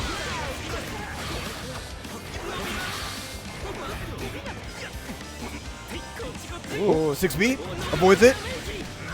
Kentucky gets runs right into the 2P. That's going to be a nice for Chikzama, who gets the 5A anti-air, has the resources. Nice. I love that combo. Ooh, nice. You said it. Oh, and no barrier. Wasn't ready to block that out. Match point, Chikzama. Yeah, Kentucky's not sitting well with that burst meter as well, but you should be able to grab burst before the match ends. Yeah, it depends. I mean, if you live, just don't die immediately. Yeah, just take your time. Get some of that resource back. But gotta be careful, though. Chikzama's putting that pressure. Nice mash out. Always a good nice to see people challenging. But Chikzama, not afraid. Big damage incoming for Izanami. Yeah, the cute stuff, the cute stuff. 1, 2, 1, 2, 3, 4, 5, knockdown. What's the mix up? Oh, nothing. Oh, but it's a big hit. There's immediate burst. Now Chikzama, one hit away. Anything could do it here. Spider-Man's out. Gets the hit, no finish. Oh, big counter hit. Oh, not no. quite. That's okay, that's going to be it. And Chikzama will take it very commandingly over Kentucky. Yeah, the team kill happens. Chikzama, been there, done that, makes it count, and continues on in the winner's side here at Combo Breaker. Yeah, I was about to say, she's been playing Hazma for a good old 10 years almost. Just about. As soon as the character got her into Blaze Blue and never left the game behind. Just never looked back. I don't blame him. Super sick character, though.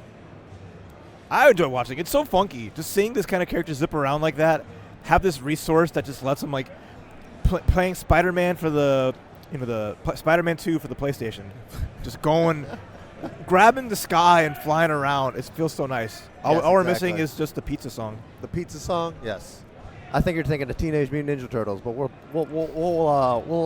elaborate on that a little bit more. But up next, we're going to have a person we saw earlier today. It's going to be Moonjade, the 9 player, versus Boolicious. This is going to be an interesting match. 9. Moonjade definitely looked like they didn't want to win for a bit, but hopefully they've tightened up a little bit. Yeah, I mean, playing throughout the pools, you start shaking off whatever anxiety that might be there. You start getting comfy to see how comfortable they can be here. Boolicious is coming through. It's going to try to throw a wrench into that and come out on top here. And look at that shot we got. You see all the other... We have 2 sides of this venue, and you have the whole other side of 5 other streams. Yeah, we got Melty going on over there. Over on the main Team Spooky channel. Uh-huh. And you see the sea of people in between that is just amazing. Yes, exactly. But if you guys did not hear, we heard that Izanami and 9 the Phantom, 2 characters beloved by the people of the series. That's my girl right there, Izanami. Oh, yeah. She's cheap. She's good. She's so cheap. Real good. And that's what we want to see. We want to see the cheap stuff. We want to see people picking these I love cheap shit. Nasty characters that... And I like to see them have to fight it out. That's the best part. Who is the grimiest of these 2? Moonjade already with the first hit. Has the tools to catch Izanami. But once Izanami gets in, 9's going to be hard-pressed to escape. Yeah, I was going to say that's a little bit too pro-rated. Nice confirm, though. Okay. You know the drill. Gonna put the spirit bomb down. He's gonna put the rib cage. Full armor against everything. That is definitely not the correct combo against 9 because she's got the invul projectile teleport frame 1. But it's working out. 6B. All right, gonna try to finish the job here. Powered up super. Nice decision. I like that from Boolicious. There we go. I won will a kill. I know this character. I know this character. All right. I play this character. You get 1 on the board. You get 1 stone. You did it. 6A, baby. What a good 6A. Yeah, caught that jump. Whoa, good. Just patience. Boolicious looking good corner here. to corner. Yeah, checks it with the meaty 2B as well after. No, messes up. Cancels a little bit too fast. It's all right, though. When you mess up as Izanami, you're still playing the game. You got your bits to hold it down, and look at this damage rack up as Moonjade's running out of time. So he can't even counter assault, instead gets overheaded. Tries to jump out, gets an escape, but not good enough, sadly. Yeah, Moonjade looking a little lost in the in this matchup right now because Izanami is just taking full control. Yeah, hard to challenge when she's on top of you and just struggling to really play that defense. And you see, like, what am I supposed to do? What do I do? I don't know, man. You're supposed to figure it out. I'm not the 9 player. Already just back dashing, putting on the nachos. Yeah. Boolicious definitely putting on a clinic on that last game. I need to see Moonjade navigate this a little bit better. There we go. She can't block, bro. She can't do it. This character literally can't block. Take advantage of it when you can. And getting the hits little by little, but look at that. Counter hit. Forced to burst out. Yeah, it's insane. Moonjade just trying to find anything, but Boolicious is stopping him at every turn.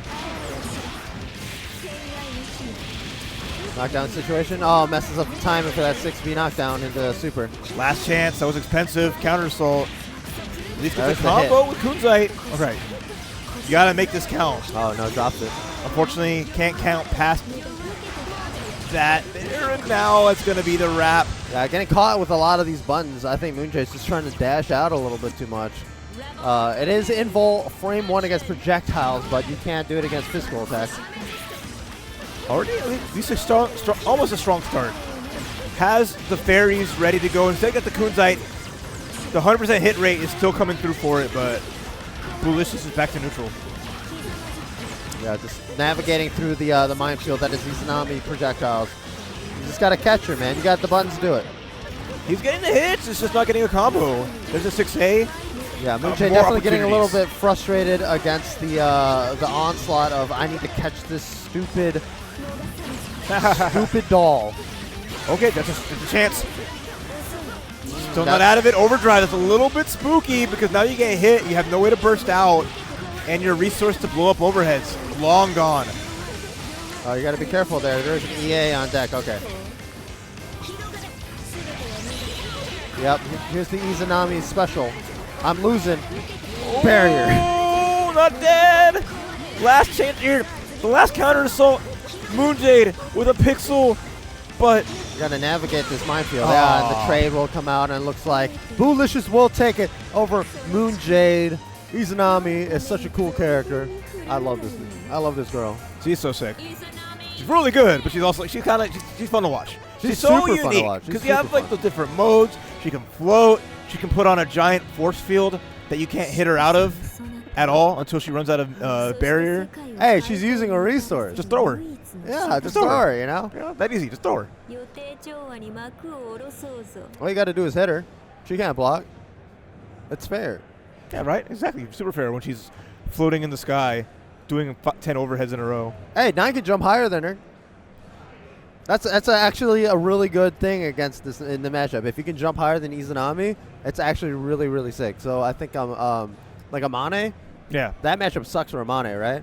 But at least Amane can jump really, really high and kind of catch her in that air where a lot of other characters can't do it. Same with Lychee. That's good. Yeah, I mean, if you can reach up there, then you're doing better than a lot of other characters. So Exactly. But okay, it looks like Kuzu's going to be back up on set against Nabibi. Okay. It's going to be an interesting losers match here. So this is to stay in the tournament. Yes. If you want that burrito, you're going to have to work extra hard because there ain't no burritos for y'all. You want to explain why to everybody that's tuning in the stream why we keep talking about burritos? Because we're hungry. Well, besides that. Oh, okay. Because Combo Breakers partner with Chipotle, every pool person who makes it out, everyone who qualifies out of pools, gets a coupon for a free burrito from Chipotle. They earn not just the prestige. They get a burrito. They get a happy belly. That's true. Courtesy of our partners at Chipotle. Good old Chipotle, baby. They come in hard for the FGC. Yeah, they came in super hard. They partnered with Street Fighter 6. Yeah. They got a circuit, the Chipotle Challenge. I'm wondering where Chipotle was back when I was in high school and Street Fighter 4 was around. You know, I could have eaten a lot of burritos back then. Oh, I can eat a lot of burritos right now. It's never too late. I gotta watch my figure, man. I'm almost 30. Once I get to that point, there's no turning back. There's no turning back. There's no turning back the clock of time. And there's no turning back how amazing this match will be between Kuzu and Nabibi.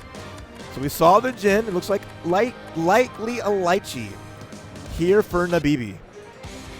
Yeah, so this matchup definitely very interesting. A classic matchup from back in the day. Yeah, seeing a lot of those original characters here. Yeah, Kuzu kind of slapping himself. Wake up, wake up. Hey, you got to make it count. There you go. This is his last chance. He knows, like, he's telling himself. Especially in this matchup, it's like, dude, you have to block these overheads. You have to block. Like, Kuzu was definitely just not blocking those 6Bs from Zen earlier tonight. So you got to wake up, man. You got to make sure you're doing what you can. This is a very frustrating character to play against. She jumps very high in the air and she just throws out a stick. Oh, no, confirmed. Jin's got pretty good air buttons, so we'll see how well he can effectively use those. As long as he can fight her before she has her staff back. Oh, that's the big opportunity that Nabibi's going to force is just those staff normals. Working so well. Nice combo to the corner here. Now he's going to have to hold this mix up. That was a 5B confirmed. Oh, gets the cheeky cross up. Nice block. Overhead. You said it. You already knew. That's a Lychee classic right there, man. Well, jump, gets the spike on the staff, has it ready to go, sets it back down. More blocks, multiple overheads, and now Kuzu just gets up. Okay, that's a big chance. Big. Got a burst out. That's a minor victory. Yeah. The very minor victory. I mean, you know, he's got to do a lot more to really secure that match, and that's not going to be it. That pole is just saving Lychee so much. Yeah, we'll see how it goes. Now Kuzu with a big chance. Any nice hits can lead to a lot. Without a burst here, just has to catch this character. Gets a jump C at the start. Knockdown. No DP available either. Yeah, this is where you can harass Lychee. She's blocking. Okay, that is where that pressure ends. And Nabibi kind of just called that out. Very good recognition. And with this corner confirmed, going to set up, the staff recall. But the CDP and the jump over overhead RC nicely done. Kuzu's freestyling right now. 2-2-C. Gets the knockdown. Worry about the DP. Nice, Nice. that That out. Yep. Resources spent. Big blocks on Kuzu here, but gets tagged. Nice. That's going to be a almost full combo. Itsu A. Oh, here we go. Overhead confirm. Another big setup with the meter. Big chance for Nabibi to turn this with the wake-up DP. No Oki. We bust out of that. And now you're going to block. Got to block it out. Ooh, tries to jump out. Getting caught on that jump rims. There was still EA available, but you can't. A true block string, if you jump, you know, it's kind of spooky. Itsu A. Goes into C. Sets the staff. Unfortunately, doesn't work out as Kuzu gets tagged.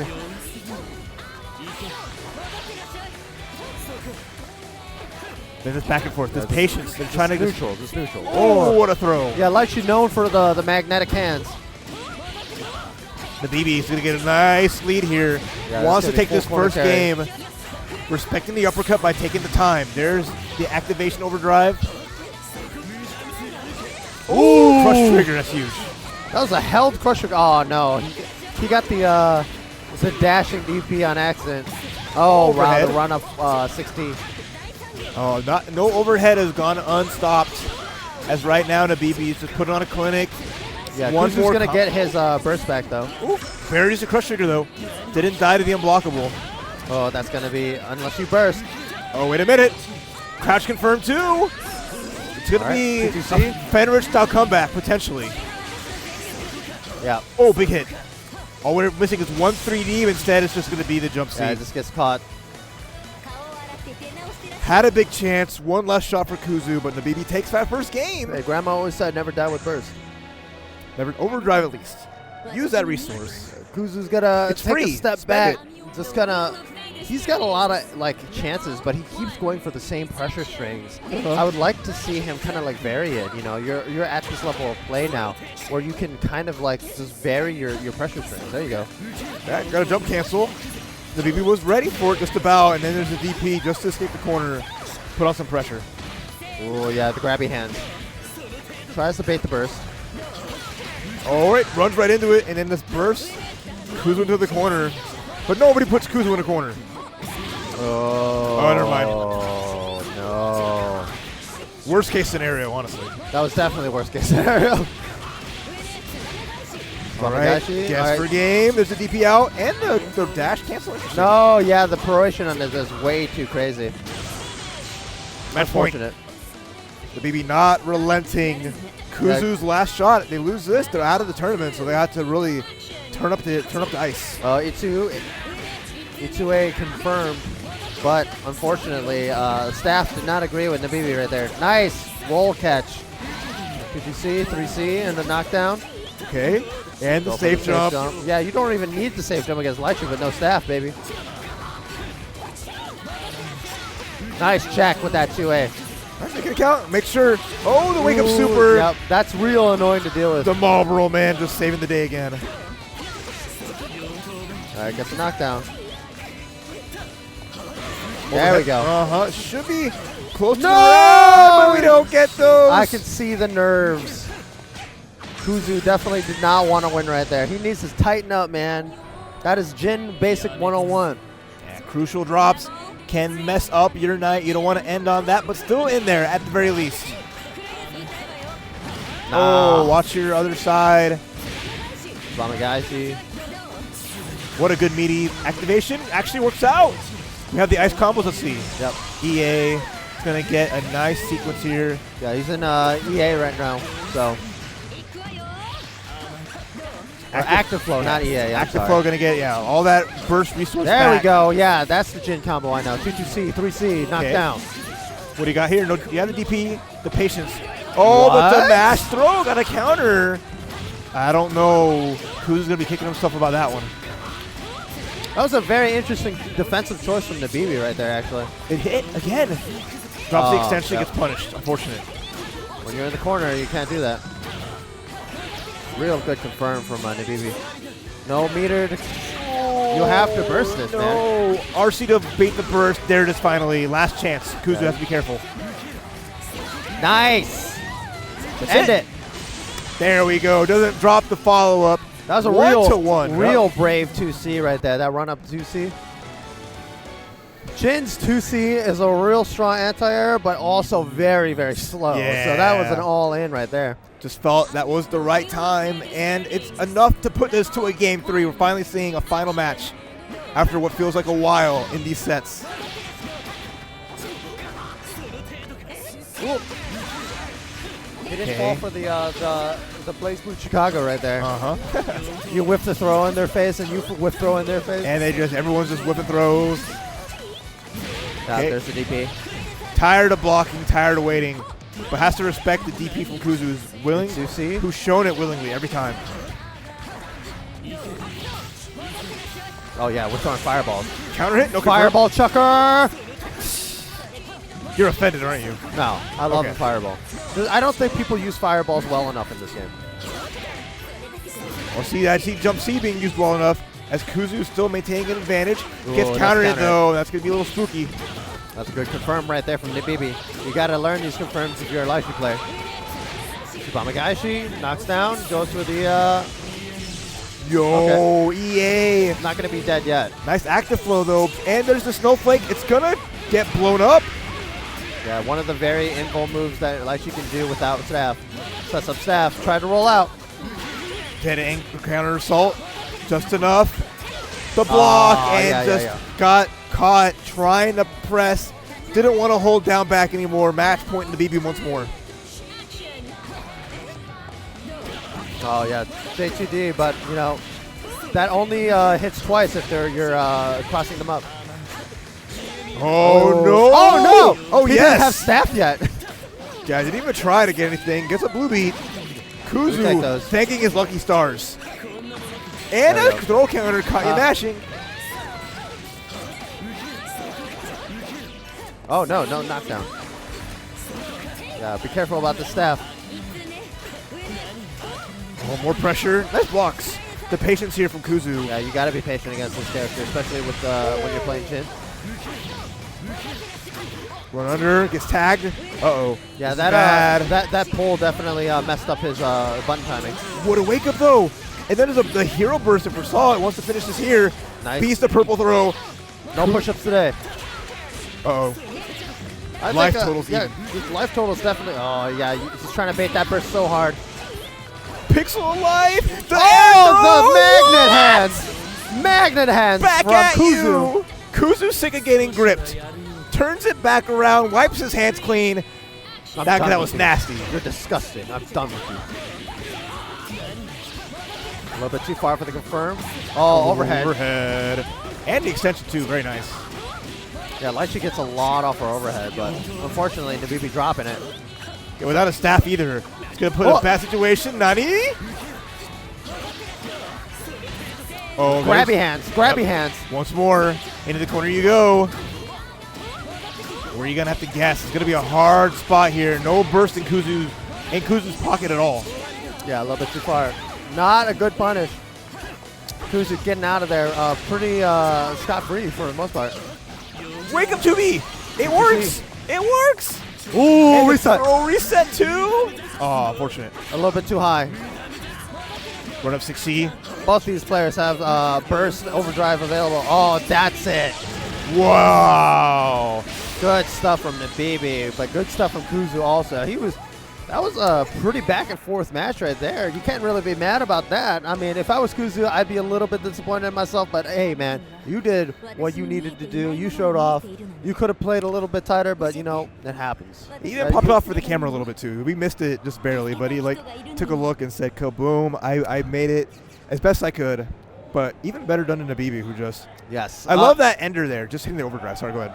No, if I was Kuzu right there, that was definitely a very risky ice car right there at the end, because you knew that Nabibi had that overdrive stocked and available, and if you do any special move like that, it's just you're risking the biscuit right there. Yeah, 100%. And that's all out of biscuit, sadly, for Kuzu's side, but yeah, there's a lot of unfortunate drops from Kuzu in this match. Both these players just kind of definitely playing with a lot of nerves, you know? Of course. That loser side, it's hard out here on the big stage at Combo Breaker, but they both did their best, and they put on a great show, so thanks to them. Look at these grippy hands right here.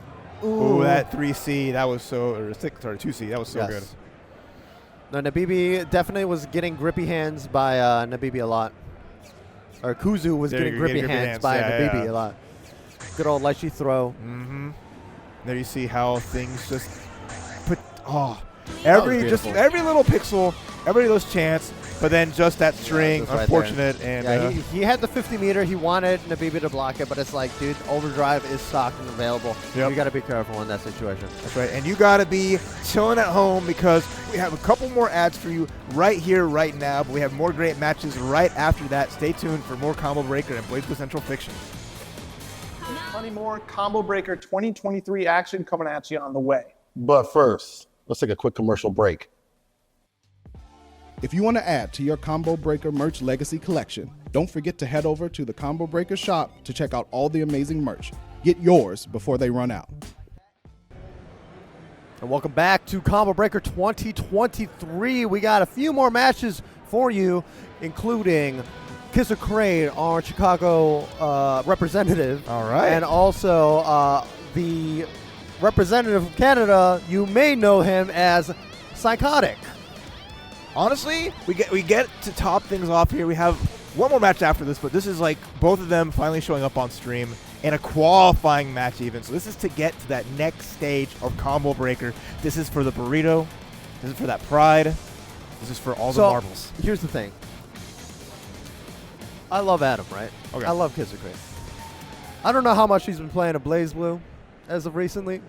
This is probably the worst matchup he could have gotten in pools, because that is the man, the legend, the Carl player, Psychotic. This guy has been playing Carl since CT. Okay? I don't think Kisser Crane has picked up a stick since Psychotic has been playing. You see how buff this man is? And he's got the waifu in the phone, just showing you, reminding you what he's fighting for. This guy does wushu, man. You see this guy? I mean, Adam works out too, but Psychotic is a different beast right now. This is a fit FGC battle, all right? This is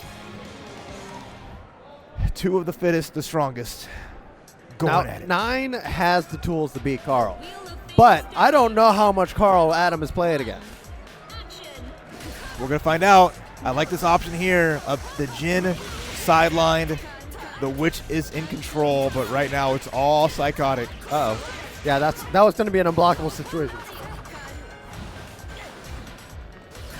So hard to pin down Carl. Psychotic with good blocks.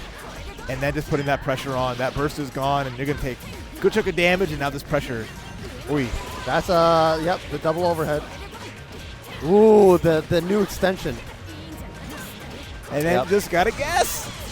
High or low, there's so much to worry about as Psychotic just ganging up on Kisser Crane. Hey, Psychotic is one of my favorite players of all time, so honestly, I'm fine with Adam losing here, but at the same time, I'm still going to talk shit. Yeah, there you go. Of course you have to. You gotta keep him honest. Right now it's just Kisser Crane getting it. Okay, you got it. Go. Yeah, Carl definitely not known for being the healthiest boy, so maybe pressure. These blocks extending that life though, because those rocks ain't working. Now Kisser Crane with a burst. Might have to use it in case this next hit. Take a counter assault. Ada was just pushing Carl back into Kisser right there. Oh, no good. A counter hit as well. It's going to be one last chance here for Kisser Crane here to overdrive to create a setup for the overhead after all that. Oh, I love that setup where you just air dash overdrive and you're just like, is this left or right? And Kisser's response was perfect. Let me overdrive back. Yeah. I'll pause the screen also. Yeah, we can worry about that later, but then got smacked by an overhead. Good old 6C from Carl. That thing is like unblockable still. I don't think many people can block that thing still. Look how much life Nissan took. Yep. Have to watch out. And Psychotic is being more mindful with the counter hit with the anti-air off the wall. Clip your nails, girl. That's too long. Ada definitely running a little low on the health side, but not anymore. Unblockable setup. Yep. Oh my gosh, it's piling on. Kizzer Crate, I'm sorry you don't get a chance to play anymore. Overhead does a block, but doesn't get anything from it. And now Psychotic just one round away from getting that big win and going into that next round. Remember when I said that I don't know how much Carl that Kizzer's played against? Yeah. It's definitely showing. All right, but finds the hit. Yeah, a little bit too pro-rated. Needed to do that a little earlier. Oh, no. Yeah, unfortunate here in the corner with the clap loops looking like CT. Oh, you can't roll that. Yep. This is making it easier for him. Yeah, Psychotic getting the free combo into the corner again. You got to guess. Baiting the counter assault. Yep. That was the DP. That was good DP. Maybe pressure. I don't know about the God Hand, though, because that's a free block, and then Psychotic gets to move forward. I want to see Kizzer Crate, once he forces a burst, get that space back. Oh, yeah, there it is. Double blocked, and that'll do. Yeah, takes the burst, too. Oh, man. Yeah, you can definitely tell that the matchup experience kind of showing through. And even though, even then, it's like, dude, you're playing against the best Carl player in NA. Yeah, you're fighting against a monster. They both got a lot of seasoning on them. They've both been in this Blaze Blue scene for a hot minute, but man, Psychotic just looking like himself 10 years ago. Adam's probably over there like, should be in Guilty Gear. Or KOF. Man. He loves his or KOF. Yeah, he is definitely a big KOF head as well.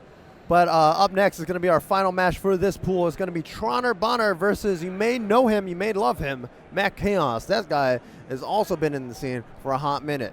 That's right. We get some fun legacy play. We're going to see Troner Bonner and how they hold up against another one of the OGs. We're cool to see MTLxSpider make it out to a big Blaze Blue tournament, Yeah, right? Mac has been around for a while, and he's been always sticking to his guns with that Hawkman, too.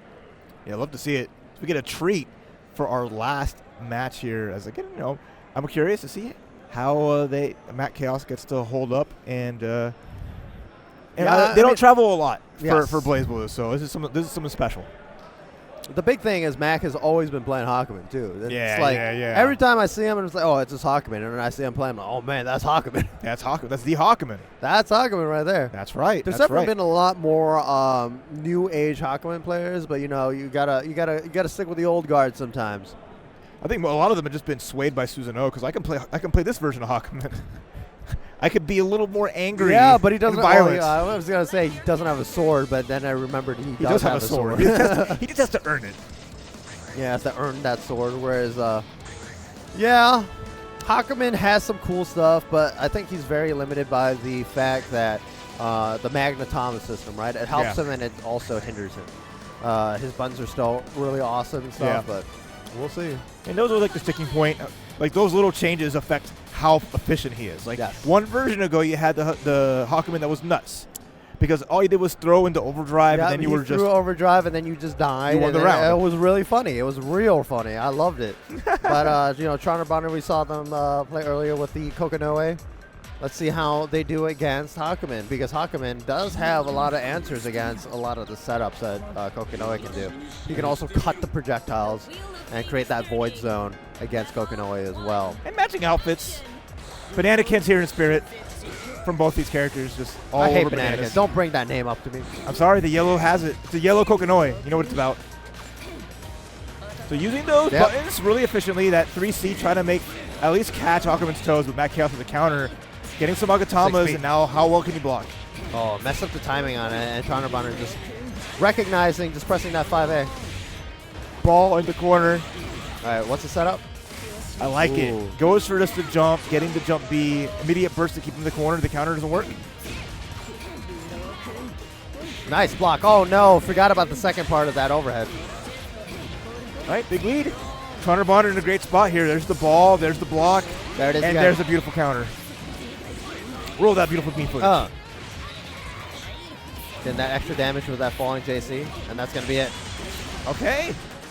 MTLxSpider on the board with the round. Looking good here. Patient.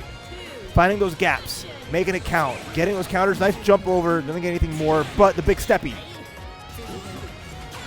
Oh, yeah. He tried to go for the cheeky stuff, but Troner Bonner was ready. Ready with that 3C. All right. 5C set. I like that. The setup on there. Not a reversal you're going to see me outside of a counter. With the late air dash, just to screw up the timing of Mac. Yeah, that Woo! That was a hell of a call out. No combo from it, so now you're going to pay the price. 5-8. Oh, messes up the combo. Super ball, super block. Yep. Had an idea, didn't quite work out. Wasn't ready for the grab here. Can Bonner finish the job off this grab? Has almost enough meter for super. Not quite. Yeah, going for the loops. One more hit. Nice block on that 2B. Nice blocks. Mac is definitely living this life. Oh. Nice. Ain't got a big burst, but the throw comes out. Yeah, that was definitely a win for Mac right there. Yeah. Taking that burst away from Bonner. It's going to be an uphill battle for Bonner because that burst might not come back off one good confirm.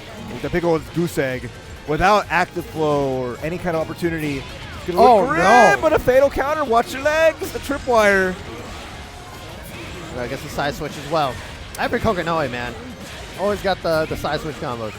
They've been watching a certain channel on Twitch.tv. I wonder who that is. Huh. Don't know. Won't acknowledge him. Okay. Oh, and a conversion off that too. That was nice. And again, a side swap. Just extension to damage. Super ball. Yeah, this is going to be a super ball setup right here. Ooh, nice. Good evasion on it. Oh, but the challenge. Yep. And a burst bait again. Right. Enough of this. 6B gets blocked. Wow. Multiple 6B blocks, but you just push Hakumen into you. Oh. You don't want him up close. That's bad news, Bears. Where he jumps out. Do it Yo, again. Mac is going in. Oh, try to get cute. Purple, get that out of here. Honestly, anyone's game now. Canceling with Magotama's one left. Like I said, it's a blessing and a curse with the Magnetama system. There's the ball. There's the block. Oh, not the overhead though, Yep. and that's. We're gonna see enough damage to finish this here. Yeah, he's got has enough resources in the super. Oh, no! drops it. It's just, okay, got hit by the reset. I was gonna say, yeah, that gets a little bit too prorated at there, Yeah. especially after the 2A. And he needed to cut it quick. Maybe just go right into the Gatling super. Just to get that really nice damage to finish it off, but it's all good. As Bonner taking that first game and on one more game to make it out in the loser side here at Combo Breaker. Just keeping Hakumen at bay, putting down the lightning traps, got the ball. Just wants to play a game of hoops, but Hakumen said no. Yeah, you see that Magnetama, every time it cuts to a projectile, it also adds nice poke out. Oh, protect the first. Okay, took a damage, nothing crazy, but this sets up a nice meaty. Great tech from Bonner. Whoa, no. That was almost a free counter, but Mac is just waiting. Gets a counter anyway, and the damage is starting to pile on. Yeah, the cross up. Only 2 Magnetama, so he's only going to get the knockdown. Oh, the wake up again. You got to know, Kokonoes are more than happy to let that rip.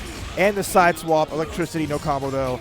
You got to be 100% with those, Bonner, or else you're going to be in this corner and you're in a bad spot.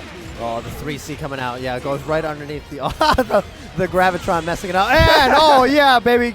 TK. Wow, Matt Chaos staying alive. Trying to win this one. Oh, but the throw in the air. I like that. If it was Hakumen in the past, could have won off that, but it's all right. Oh, messes up the combo, though. Bonner really messing up these confirms. You can't let Kagama get away with all this stuff. The longer he stays awake, the stronger he gets. That's right. More opportunities to counter, more opportunities to turn the tide. But Bonner with the extension, just go for a safe jump, good block, but even better escape from Mac. Yeah, catches him with the 3C once again. Okay, nice shot, nice damage. Big super ball, and now you got to hope you block this out. Oh, nice blocking. stuff. He's blocking. Oh, no. Once again, ducks the second part. A burst bait? That late? Might think other people are heroes, but no, Mac is here to be the villain. There it is again. Let her rip, baby. If you don't know how to deal with it, you don't know how to deal with it. Mac looks like he's laughing. If no one respects it, you're going to just do it every time. Always a threat. Oh, just round start Graviton. Yeah, I mean, Hakumen has a very slow walk speed, so. Knockdown. No Magnetama available. Oh, but a big throw. That's a great starter there. Look at how much is racking up damage-wise. Overdrive. And I don't think it's going to matter much. Yep, oh, the bait. Out. Well done. No more hit. Magnetama, though. Tries to go for the little tricky purple throw. Yeah, Mac looking comfortable here. He can cut this. Oh. Obsnatu just going to block it out. And the mash out 2. We're going to go to a game number 3. MTLxSpider 2A finishes the job there. And look at that stone face killer right there. He's just in the zone. Both players. You got to be in the zone to play against Kokonoe, man. I like that nod on the upper side from Bonner. Eyes closed, deep in thought. Hey, he wants to make that burrito money, you know? That's right. That's right. We're going into that game 3, baby. That's what I like to see. And the pressure is going on. Oh, wait a minute. Oh, wait. I'm going crazy. It's 3 out. So these guys are guaranteed burrito money. Well, no, but between these two. This is winners. This is losers. This is losers? This is losers. Oh, I'm sorry. The screen says winners, though. Okay. Now, only one of these two can get that sweet eat. Oh, no. And right now, Bonner with the punish. Nice overdrive. Pays off really well. Such an effective tool when you can use it well. Okay. And at the oh, no, he messed it up. He messed it up. Oh, got a little cute. Got it. Try to show off a little bit for the senpai. So that's pie in the face, and all that resource is gone, but happy to play full screen. But look at how much Magnetama Mac has right now. Ooh, yeah, the 5A. The good old gimmick. Well, you got to be careful. You cannot die with full Magnetama. It looks like he's going to die with full Magnetama. Oh, wait. Use one. Okay, thank God. Super Ball. I think he's trying to cut it. Unfortunate. Now, match point again for Bonner. MTLxSpider just has to be more mindful. He's getting tagged by little things here and there. And the slow walk, just trying to even get close to Kokonoe. I mean, thankfully in this version, Kokonoe does have a stock for the Gravitron. Once again, the 2D working out really well for MTLxSpider. Tried to chase down, didn't catch the roll forward. Well, tries to go for the cheeky grab. Ooh. Not blocking the overhead. With throw, a nice punish. Try to go for the... all these players, man, they're so burst thirsty. They just want to take a drink. They've been here for a while, right? They want a sip of that. And a throw is going to lead to a nice combo. And force the burst out from Mac, who wants to maintain that life lead and has almost full Magnetama. Oh, no. Misses it up. Okay, just got him. Every time. He feels it in his bones. Oh, yeah. And every time. Didn't feel it that time. And then the cross up. Big damage. One more hit from Bonner is going to finish the job here. He might die from lightning. Oh, okay, never mind. I thought he was going to go for the... Is this enough? No. Nope. Hey, and the overhead will take it. Yeah, congratulations, Bonner. Mac. Does it? All right. Unfortunately, Mac eliminated. Yes. And that is going to be it for our pool block, guys. Well done to them. Yeah. Everybody playing their hearts out. Winners and losers. But in the end, there can only be a few who continue on. Yes, only a few burrito winners. But, yeah, no, Mac was catching Bonner a lot with those 2Ds.